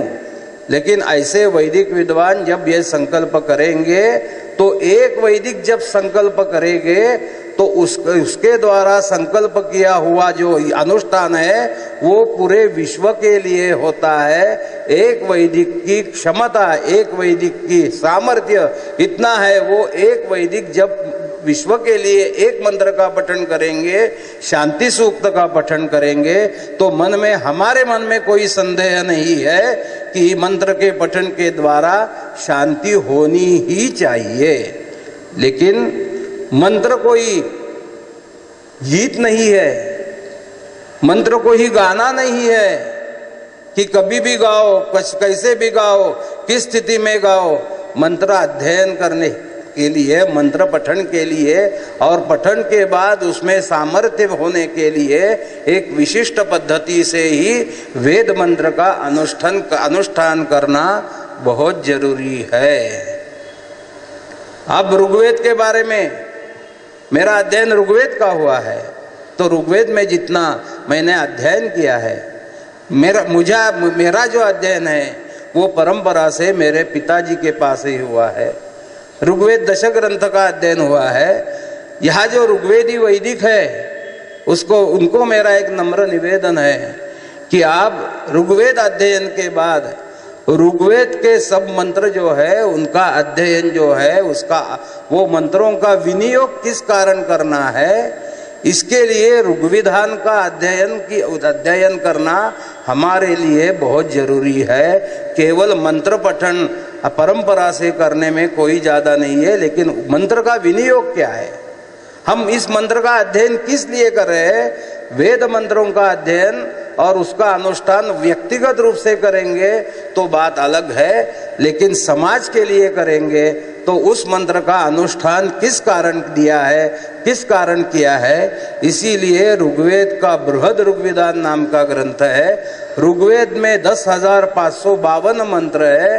हर मंत्र का अनुष्ठान वो ऋग्विधान में दिया है। अनुष्ठान करने ही हमारा सामर्थ्य है। अनुष्ठान यानी आप मंदिर में, हमारे पाठशाला में संकल्प पूर्वक अनुष्ठान करेंगे तो विश्व में शांति भी आएगी। शांति आने के बाद विश्व में यानी हमारे देश में भी समृद्धि होनी चाहिए। इसीलिए क्या करना चाहिए, कौन से मंत्रों का विनियोग करना चाहिए, ये सब ऋग्विधान में दिया है। वेद संरक्षण के लिए अष्टविकृति का निर्माण हुआ है। जटामाला शिखा रेखा ध्वजो दंडो रथो घनः, ये अष्टविकृति है। उसका निर्माण वेद मंत्रों में शुद्धता रखने के लिए, वेद मंत्रों में हम सब लोग बोलते हैं कि वेद मंत्र में कोई स्वर मात्रा का कोई फर्क नहीं होता है, ना अक्षर का होता है। ये किसी कारण होता है, ये अष्टविकृति के कारण कोई भी वो उसमें फर्क अशुद्ध नहीं कर सकते हैं। इसीलिए अष्टविकृतियों का पाठ करने की भी एक परंपरा है। लेकिन ऋग्वेद में इतने सूक्त है देश के लिए, विश्व के लिए। हम हर वैदिक को हर दिन, ऋग्वेद में एक सूक्त है, अन्न सूक्त है, उसका जब हम करेंगे तो हमारी पाठशाला भी, हमारा देश भी, पूरे विश्व में अन्न समृद्धि बन सकती है। जैसे श्री सूक्त है, वो श्री सूक्त पढ़ने के बाद हमें भी धन प्राप्त होता है, लेकिन वैदिक विद्वानों के पास सरस्वती है, इसीलिए लक्ष्मी की उनको कोई जरूरत है क्या, ऐसा प्रश्न सामने आता है। क्योंकि लक्ष्मी और सरस्वती साथ में रहते नहीं है, ऐसी एक बात हम सुनते हैं। तो इसीलिए श्री सूक्त का पठन करना बहुत जरूरी है। हम जब विद्यार्थी अध्ययन करते हैं, हमारे अध्यापक जब पाठशाला चलाते हैं, तो कृष्ण यजुर्वेद में आवहंती का एक विधान है। ओम आवहंती वितनवाना कुर्वाणा चिरमात्मनः वासागुंसि ममगावश्चा अन्नपाने च सर्वदा ततो मे श्रियमावह लोमशाम पशुभिः सह स्वाहा। ये आवहंती अनुवाक का एक मंत्र है। इसमें क्या प्राप्त होता है, इसका संकल्प क्या है। आवहंती महामंत्रस्य महाचमस्य ऋषि महाविराट छंद अन्नपूर्णा भवानी देवता आम बीजम ह्रीम शक्ति क्लौम कीलकम मम समस्त पापक्षय पुरस्सरम अन्न समृद्ध्यर्थे ज्ञान वैराग्य सिद्ध्यर्थे। यानी हमें विद्या भी चाहिए, धन भी चाहिए, लेकिन ये किसी लिए? ज्ञान और वैराग्य के लिए। हमारा वैदिकों का जो वैदिक विद्वान अध्ययन करते हैं वो कोई संपत्ति के लिए अनुष्ठान नहीं कर रहे हैं। अन्न किसी लिए चाहिए? ज्ञान और वैराग्य। मन में हमारे पास कितनी भी लक्ष्मी आई, कितने भी धन आए, लेकिन मन में ये मेरा नहीं है, ये समाज के लिए है, इसका अर्थ ये है। और इसीलिए आवहंती का अनुष्ठान हम पाठशाला में हमें करना चाहिए। और इसका दूसरा अर्थ है कि जब हम अनुष्ठान करेंगे तो अनावृष्टि होगी भी नहीं भारत में। जब अनावृष्टि नहीं होगी तो हमें धन धान्य प्राप्त होगा, सुवृष्टि होगी तो हमें धन धान्य प्राप्त होगा। आपके यहाँ हमारे भारत में कई जगह बहुत बारिश होती है, कई जगह बारिश होती नहीं है। इसीलिए ऋग्वेद में पर्जन्य सूक्त है, पर्जन्य सूक्त का अनुष्ठान करना चाहिए। पर्जन्य सूक्त का अनुष्ठान करने के बाद पर्जन्य आता है, पर्जन्य तुरंत आता है, बारिश आती है। जब हम बारिश का संकल्प करते हैं तो उसके संकल्प में हम कोई व्यक्तिगत रूप मेरे जगह ही केवल बारिश प्राप्त हो ऐसा नहीं बोलते हैं। पूरे विश्व में जहाँ भी बारिश नहीं है वहाँ सुवृष्टि प्राप्त हो, इसीलिए हम पर्जन्य का मंत्रों का अनुष्ठान करते हैं। रामायण में उसमें भी एक बहुत अच्छी कथा है, तो उसमें एक अनुष्ठान है, तो वो अनुष्ठान का जप करेंगे तो सुवृष्टि होगी। ऐसे अनेक बहुत अनुष्ठान है, वेदों में है, पुराणों में है, लेकिन एक 100-200 साल वेद मंत्रों का उपयोग केवल व्यक्तिगत रूप से नहीं हो रहा है, हमारे यजमान के लिए हो रहा है। उनका कल्याण करना बहुत जरूरी है, लेकिन उसके बाद हमारे संकल्प में जो हमने लिखा है सर्वारिष्ट शांत्यर्थे, उसका भी हमें विचार करना चाहिए। क्योंकि हम जिस जगह रहते हैं, जिस प्रांत में रहते हैं, जिस देश में रहते हैं, वहाँ शांति चाहिए। शांति नहीं होगी तो हमारा नित्य जीवन भी हम अच्छी ढंग से चला नहीं सकते हैं। इसीलिए शांति का महत्व बहुत बड़ा है। जब मन में शांति नहीं होती है तो हम कौन सा भी संकल्प करो, हमारा अनुष्ठान अच्छा नहीं होता है। वेद मंत्रों का अनुष्ठान जब हम करते हैं तो हम उसके मंत्रों का अनुष्ठान कभी कर सकते हैं जब शांति होगी, आजू बाजू कोई गड़बड़ नहीं कर रहा है, कोई झगड़ा नहीं कर रहा है, कोई किसी के साथ कोई बातचीत नहीं कर रहा है, तो हमारा मंत्र का अनुष्ठान अच्छी ढंग से शांति रूप से खत्म होता है। इसीलिए हमारे यहाँ, हमारे देश में, हमारे प्रांत में शांति की बहुत जरूरी है। और जब हमारे देश में शांति चाहिए तो विश्व में शांति चाहिए ही चाहिए। अभी मैं विद्यार्थियों को बताता हूँ कि अब थोड़ा बाहर के विश्व में क्या चल रहा है, वहाँ की लोगों की सोच क्या है, वैदिक विद्वानों की सोच क्या है, भारत के लोगों की सोच क्या है, ये हमें उसके ऊपर पढ़ना चाहिए, नित्य अध्ययन करना चाहिए कि हमें क्या करना चाहिए। हम किसी मंत्र का अनुष्ठान करते हैं, उसका संकल्प क्या है, उसका हमें अध्ययन करने के समय उसके ऊपर गहनता से विचार करना चाहिए। एक उदाहरण के तौर पर मैं मुझे मौका मिलता है वेद मंत्र के बारे में विषय रखने का, तो मैं एक विषय रखता हूँ कि वेद मंत्र में सामर्थ्य कितना है। आप मन में संदेह ही मत लाइए। आप पूर्व दत्तेषु या विद्या पूर्व दत्तेषु यद्धनम, यानी आपका पूर्व सुकृत बहुत अच्छा है, इसीलिए तिरुपति जैसे जगह पर आप गुरु द्वारा वेदाध्ययन कर रहे हैं। इसका अर्थ यह है कि आपका पूर्व सुकृत बहुत बढ़िया है, बहुत अच्छा है कि ऐसी जगह आपको आपके माता पिता ने यहाँ भेज दिया है। ये देवस्थान ने आपको अध्ययन करने का भाग्य दिया है। आपके गुरु आपको वेद मंत्रों का पठन और पाठन कर रहे हैं और आप पढ़ रहे हैं, तो आप ये भाग्यशाली ही है। आप मन में संदेह मत लाइए कि अध्ययन के बाद क्या करेंगे। हमारा तो शास्त्र ये कहता है, अध्ययन करने के बाद हमें कल का भी नहीं सोचना चाहिए। धर्मो रक्षति रक्षिता, यानी धर्म का रक्षण आप करो। धर्म की रक्षा, आपकी रक्षा करने की जिम्मेदारी है ही। लेकिन आप जो आपको विहित यानी विहित का अर्थ जो है वो आपके भाग्य के अनुसार आपको जो संधि प्राप्त हुई है, उसका आप हर दिन उपासना करो, अध्ययन करो, अध्यापन करो। तो ये विद्यार्थियों को मैं बोल देता हूं कि आप जरूर अध्ययन करें, अध्ययन के बाद अध्यापन करें। क्योंकि आप जो अध्ययन कर रहे हैं ना, ये श्रेष्ठ को क्यों है? आप षट कर्म के अधिकारी है। आपको षट कर्म करने का अधिकार प्राप्त हुआ है, इसीलिए आप श्रेष्ठ है। द्विज श्रेष्ठ क्यों? आपने अध्ययन किया है, तो अध्ययन के बाद आपको अध्यापन करना बहुत जरूरी है। जब आप अध्यापन नहीं करेंगे तो उसका दोष है। विद्यारण्य महास्वामी ने किसी जगह ऐसा लिया है, ये षट कर्म में 3 कर्म और अच्छे कौन से है? जिम्मेदार कर्म। तो उसमें अध्ययन तो आपका स्वकर्म है, आपका उपनयन हुआ है, वेद रक्षा के लिए आपका उपनयन हुआ है, आप वेद रक्षण करने के लिए आपके गुरुकुल में आए हैं, तो अध्ययन करना आपका कर्म है, आपको अधिकार प्राप्त हुआ है।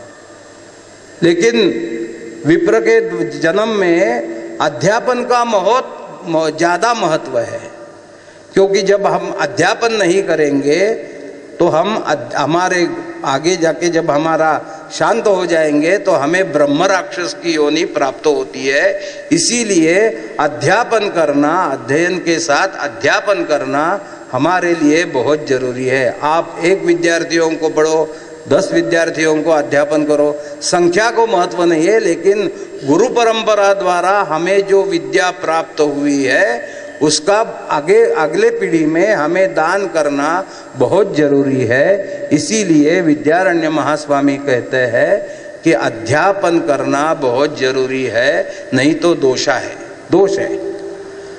अध्ययन करना, अध्यापन करना, यज्ञ करना और यज्ञ करवाना, यानी 3 वर्णों में नित्य अग्नि उपासना है। जब हम उपनयन होता है तो उसके बाद 12 साल हम अग्नि कार्य करते हैं। और क्यों करते हैं?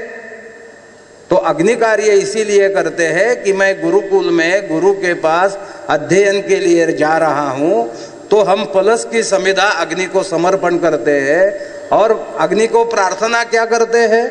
स्वस्ति श्रद्धाम मेधाम यश प्रज्ञाम विद्याम बुद्धिम श्रियम बलम आयुष्यन तेज आरोग्यन देहि में हव्यवाहन। मैं गुरुकुल में अध्ययन कर रहा हूं तो इस चीजों की मुझे बहुत जरूरी है। अध्ययन के लिए बुद्धि चाहिए, मेधा चाहिए, विद्या चाहिए, श्रेय चाहिए, बल चाहिए। मैं इस अध्ययन कर रहा हूं लेकिन अशक्त हूं, वेद करने के लिए सशक्त नहीं हूं, वो नहीं चाहिए मुझे वेद अध्ययन करने के लिए बल चाहिए। इसीलिए स्वस्ति श्रद्धा मेधाम यश चाहिए। यश क्यों? जो वेद मंत्र प्राप्त हो रहे हैं गुरु द्वारा, उसका विनियोग मैं समाज के लिए, मेरे लिए, देश के लिए और विश्व के लिए करने वाला हूं। इसीलिए मुझे यश चाहिए। विद्याम बुद्धिम श्रियम बलम, आयुष्य चाहिए, यानी मुझे ज्यादा से ज्यादा अच्छी ढंग से आयुरारोग्य चाहिए। कि जब आप वेद का अध्ययन पूरे करेंगे ना, तो मैंने बोला कि हाँ, भगवान विष्णु आपके द्वारे में क्या करते हैं कि जिसके पास वेद मंत्र गुरु परंपरा से आए हैं वो हमारे लिए काफी ऊंचे स्थान पर है। ते मंत्रा वैदिकाधीना वैदिको मम दैवतम।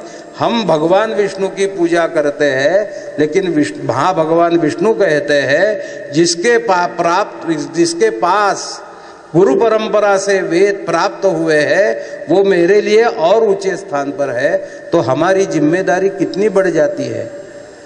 हमारा रहन सहन कैसा होना चाहिए, हम नित्य अग्नि कार्य करना चाहिए।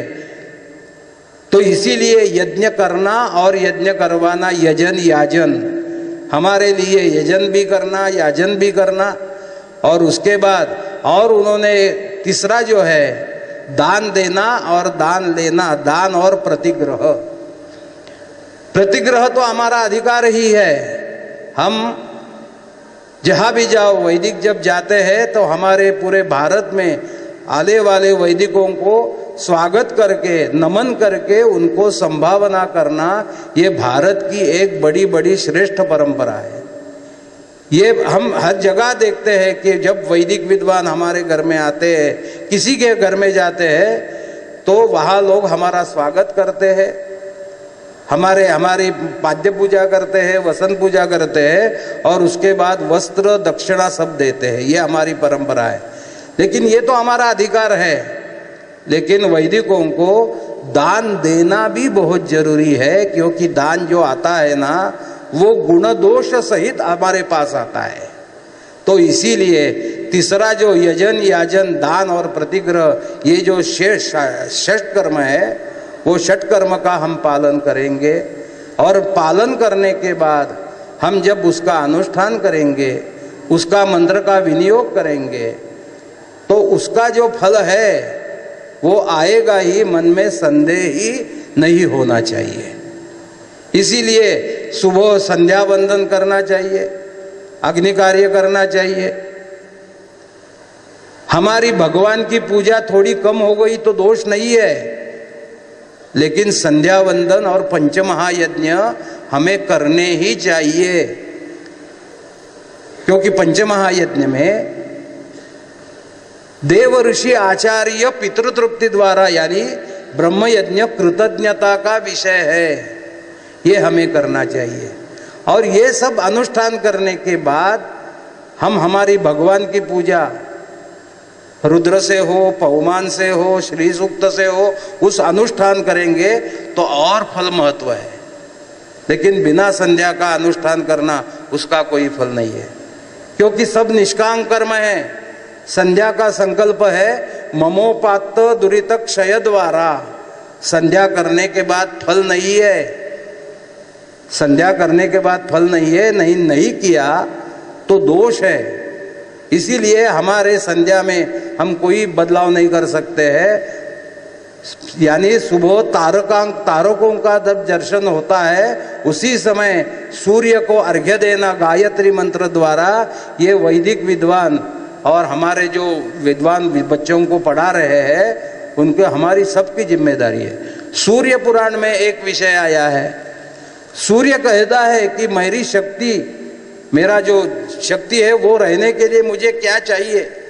तो वो बोलते हैं जिन्होंने वेद पढ़े हैं उनके द्वारा मुझे नित्य सुबह जैसी त्रिकाल संध्या होगी, दोनकाल संध्या होगी, तो वो केवल हमारे द्वारा सूर्य गायत्री मंत्र से अर्घ्य चाहते हैं, और वो हमारे अर्घ्य से सूर्य देवता की शक्ति बढ़ जाती है। ये सूर्य पुराण में कहा है।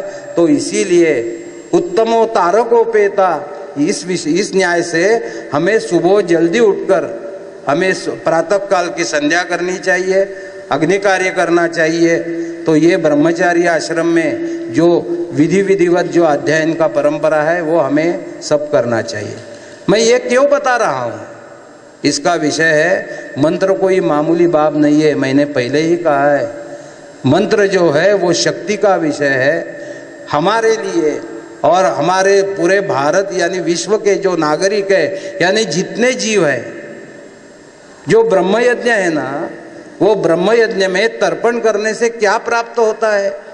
जिसको हम नित्य पानी छोड़ते हैं, वो पानी द्वारा वो जिसको हम पानी देते हैं उनको उनका अन्न प्राप्त होता है। इसीलिए ब्रह्म यज्ञ की जो व्याप्ति है वो इतनी बड़ी है कि औषधि क्षेत्र औषधि वनस्पति गंधर्वा सरसस्तृप्यंतु, जितने वनस्पति है जो हमारे दवा देते हैं, हमारा आयुरारोग्य रखते हैं, उनको उनका अन्न बनने के लिए ब्रह्म यज्ञ करना चाहिए। ऐसी हमारी जो हमारा वैदिक धर्म है वो कहता है कि वैदिक सामर्थ्यवान होना चाहिए।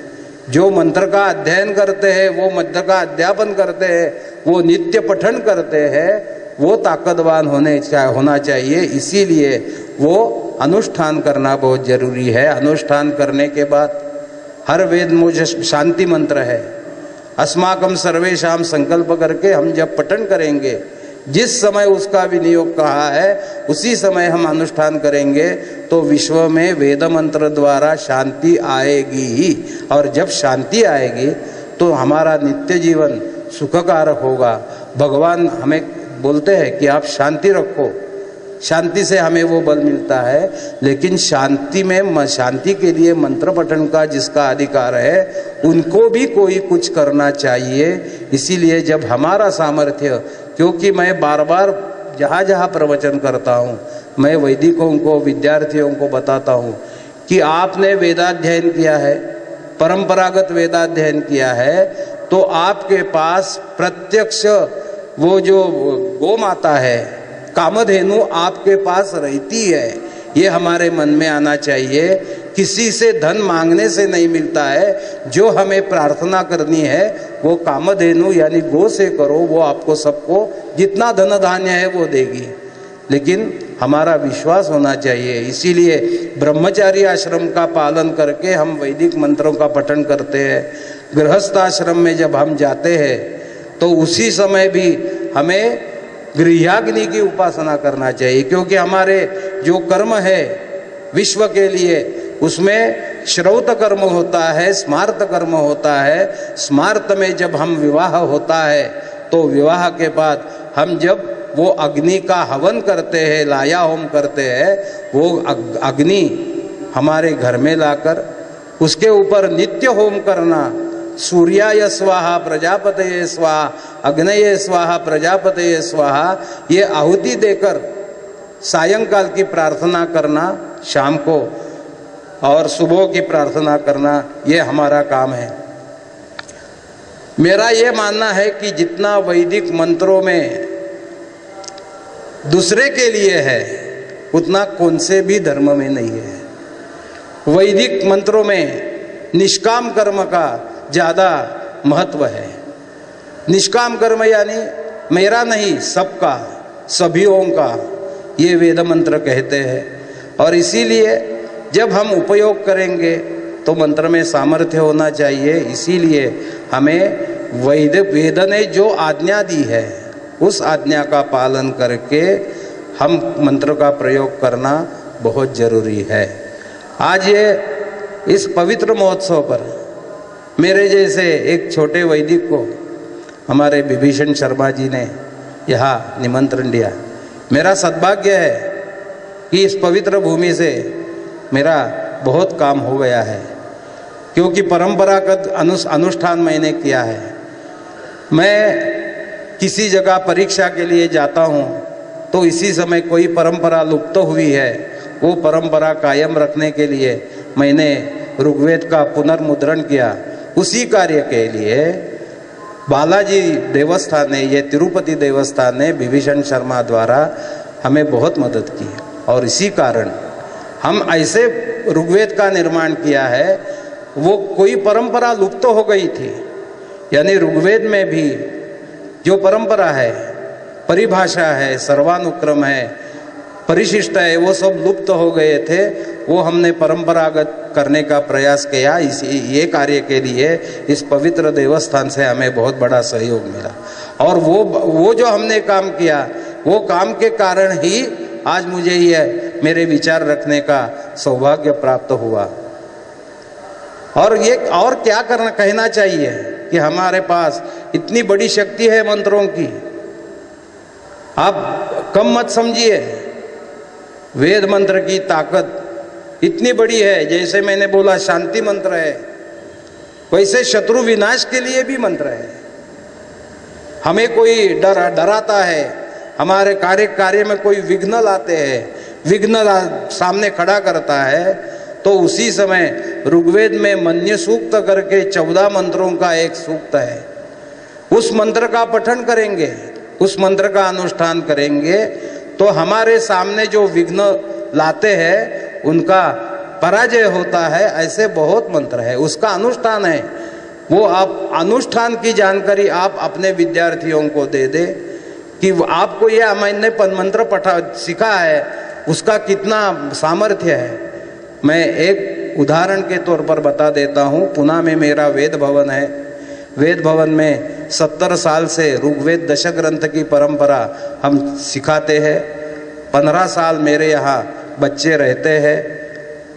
प्रवेश के समय वो 10 उम्र के थे, 10 के 12 के बीच में विद्यार्थी आते हैं और उनको हम अध्ययन करते हैं। वहाँ कर्मकांड का ज़्यादा पठन नहीं होता है, लेकिन ऐसे पाठशालाओं में जाकर आप अध्ययन करें, अध्यापन करें और उसके बाद हमारे प्रांत के लिए, हमारे देश के लिए, विश्व के लिए वेद मंत्रों का पठन करके आप हमारा जो कार्य भगवान द्वारा प्राप्त हुआ है वो प्राप्त करके हम ये कार्य करें।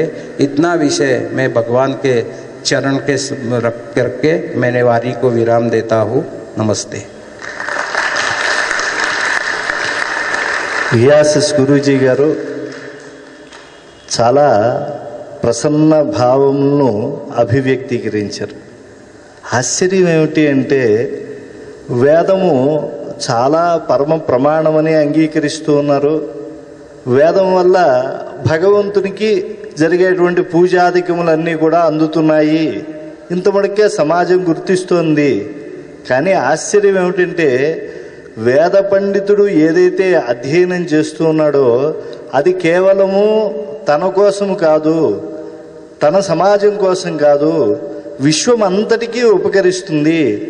అది కూడా కొంచెం తక్కువ మాటే అన్నారు. ఎందుకంటే శం ద్విపదే శం చతుష్పదే అని చెప్పి కేవలం మానవులకే కాదు, ఇంకా కూడా అనేక కాళ్ళు కలిగినటువంటివి, అంటే అనేక ప్రస్థానములతో ఈ భూమిపై వర్తించేటువంటివి జలచరములు, ఖేచరములు అన్నింటికీ కూడా, అన్ని ప్రాణులకు కూడా అభ్యుదయం కలిగేందుకే ఈ యొక్క విశ్వ మానవ కళ్యాణానికి వేదం పరిశ్రమిస్తోంది అని చెప్పారు.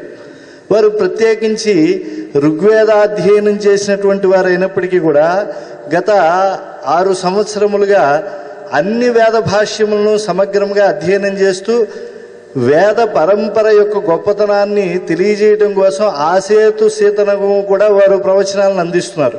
దానిలో ప్రధానంగా వారు ప్రతిపాదిస్తూ ఉన్నది ఒకటే, అయ్యా ఈ వేదము కేవలం భరత జాతి కోసం కాదు, సమస్త మానవ జాతి కోసం, సమస్త విశ్వం కోసం ఇది ఉపకరిస్తుంది.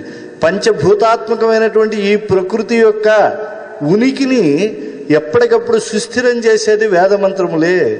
ఈనాడు వేదాధ్యయనం చేసినటువంటి వారు మనస్సు, వాక్కు, కర్మ కూడా సక్రమంగా ఉంచుకుని ధనాపేక్ష లేకుండా వారు గనక వేదాధ్యయనం చేస్తూ ఉంటే విశ్వంలో అశాంతి అనేటువంటిది ఎందుకు వస్తుంది? ఒక్కొక్కసారి ఎవరైనా మానసిక వ్యాధుల చేత కానీ లేదా సంకుచితమైనటువంటి స్వభావము చేత కానీ వేద మార్గానికి భిన్నంగా వారు ప్రవర్తిస్తూ ఉంటే, వారు విశ్వమానవ కళ్యాణానికి ఉపకరించేటువంటి పనులు చేయకపోతే మా దగ్గర దానికి కూడా గుణపాఠం చెప్పడానికి ఒక శక్తి ఉన్నది, వేదముల్లోనే మన్యు సూక్తం ఉన్నది. ఇది మేము గనక దాన్ని గనక పఠించాము అని అంటే అప్పుడు వారిలో ఉండేటువంటి ఆ రాక్షస తత్వం అంతా కూడా అణగారిపోతుంది. వైదిక కర్మలకు ప్రతిబంధకంగా ఏదైతే ఉన్నదో అది తొలగిపోతుంది. అయితే వారు సూక్ష్మంగా మరొక విషయం చెప్పారు. ఇంత శక్తి వేదముల్లో ఉన్నది అని అంటే కేవలము అది శబ్దములో లేదు, అక్షరముల్లో లేదు. ఆ అక్షరములను శబ్దములతో సంయోగించేటువంటి ఒకానొక ఋషుల యొక్క యోగదానం ఏదైతే ఉందో దాని మీద ఆధారపడి ఉంది. ఏదైతే హ్రస్వము, దీర్ఘము, ప్లుతములుగా మారి ఈ వేదాక్షరములకు శక్తి నింపావో అవి పాఠముల రూపంలో వచ్చాయి. మాలాపాఠం, శిఖాపాఠం, రథపాఠం, దండపాఠం, ఇలాగా అష్ట వికృతులుగా ఈ యొక్క ఋగ్వేదం ఉన్నది. ఈ ఋగ్వేద పఠనము చేత ఈ యొక్క విశ్వమునికంతా కూడా శాంతి, దాంతి, తుష్టి, పుష్టి, అభ్యుదయం కలుగుతున్నది. ఈ క్రమములన్నీ కూడా గురుముఖత అధ్యయనం చేయాలి అని చెప్పారు. వీటిని మరి ఆధునికంగా కొంతమంది సెల్ ఫోన్లో టేప్ రికార్డర్ల ద్వారా వింటున్నారు. ఇది అంత సౌభాగ్యకరం కాదు. ఎందుకంటే గురువు ముందు ప్రత్యక్షంగా కూర్చుని గనక వారు వేదాధ్యయనం చేస్తూ ఉంటే వారి యొక్క స్వరంలో కానీ అక్షరాల్లో కానీ ఏదైనా తప్పు వస్తూ ఉంటే గురువు గారు దాన్ని ఎత్తి చూపించి సక్రమంగా నడిపించగలరు. అదే కనుక వారు పరోక్షంగా చేస్తూ ఉంటే వారికి తమ దోషం ఏమిటో తెలియదు. కనుక ఇది శృతి అనేటువంటి పేరుతో వేదం ఎందుకు ఉన్నది అని అంటే ఇది మౌఖికంగానే అనేక సహస్రాబ్దాలుగా ఈ యొక్క భరత భూమిపై వెలసిల్లుతూ ఉన్నది. దీని అర్థాన్ని అందరూ తెలుసుకోవాలి, దీన్ని ఇంకా ప్రచారంలోకి తీసుకురావాలి అని చెప్పి వారు సందేశం ఇచ్చారు. అంతేకాకుండా తమ యొక్క వేద భవనం ద్వారా పరమ ప్రామాణికంగా వచ్చినటువంటి ఋగ్వేదము యొక్క పుస్తకమునకు తిరుమల తిరుపతి దేవస్థానం వారు సహకారం ఇవ్వటానికి వారికి చాలాగా ఆనందం కలిగిందని చెప్పి ధన్యవాద సమర్పణం చేశారు. ఘియాసిస్ గురూజీ గారు ఈనాడు చెప్పినటువంటి ఉపదేశం కేవలం వైదికమైనటువంటి విద్యార్థులకో అధ్యాపకులకే కాదు, సమాజంలో అందరికీ కూడా. ఎందుకంటే వేదమును పరిరక్షించుకోండి, విశ్వము యొక్క శ్రేయస్సు, విశ్వము యొక్క సాంస్కృతికమైనటువంటి విలువలు, విశ్వమునికి సంబంధించినటువంటి సమస్తమైనటువంటి అభ్యుదయకారకమైనటువంటి అంశములు దాని యందు ఉన్నాయి. కనుక వేదము ధర్మము కన్నా మిన్నైనటువంటిది అని చెప్పి వారు ప్రతిపాదన చేశారు. శాంతికి మూలభూతమైనటువంటిది వేదమే అని చెప్పి వారు చక్కగా ఘంటాపథంగా నిష్కర్షగా వారు ఉద్ఘోషించారు. అటువంటి మహనీయులకి తిరుమల తిరుపతి దేవస్థానం పక్షాన శేషవస్త్రం అలాగే శ్రీవారి ప్రసాదం అందజేయటం జరుగుతుంది వేదాశీర్వచన పురస్సరంగా. శ్రీర్వర్చస్వమాజుష్యమారోగ్యమావిధాత్ శోభామానం మహీయతే ధాన్యం ధనం పశుం బహుపుత్రలాభం శతసంవత్సరం దీర్ఘమాయుః శతమానం భవతి శతాయుః పురుషేంద్రియ ఆయుష్యేంద్రియే ప్రతిష్టతి. ఓం సహనా భవతు సహనౌ భునక్తు సహ వీర్యంకరవావహై తేజస్వినావధీతమస్తు మా విద్విషావహై. ఓం శాంతి శాంతి. మంగళం కోసలేంద్రాయ మహనీయ గుణాత్మనే చక్రవర్తి తనూజాయ సార్వభౌమాయ మంగళం. వేద వేదాంత వేద్యాయ మేఘస్య బలమూర్తయే పుంసాం మోహన రూపాయ పుణ్యశ్లోకాయ మంగళం.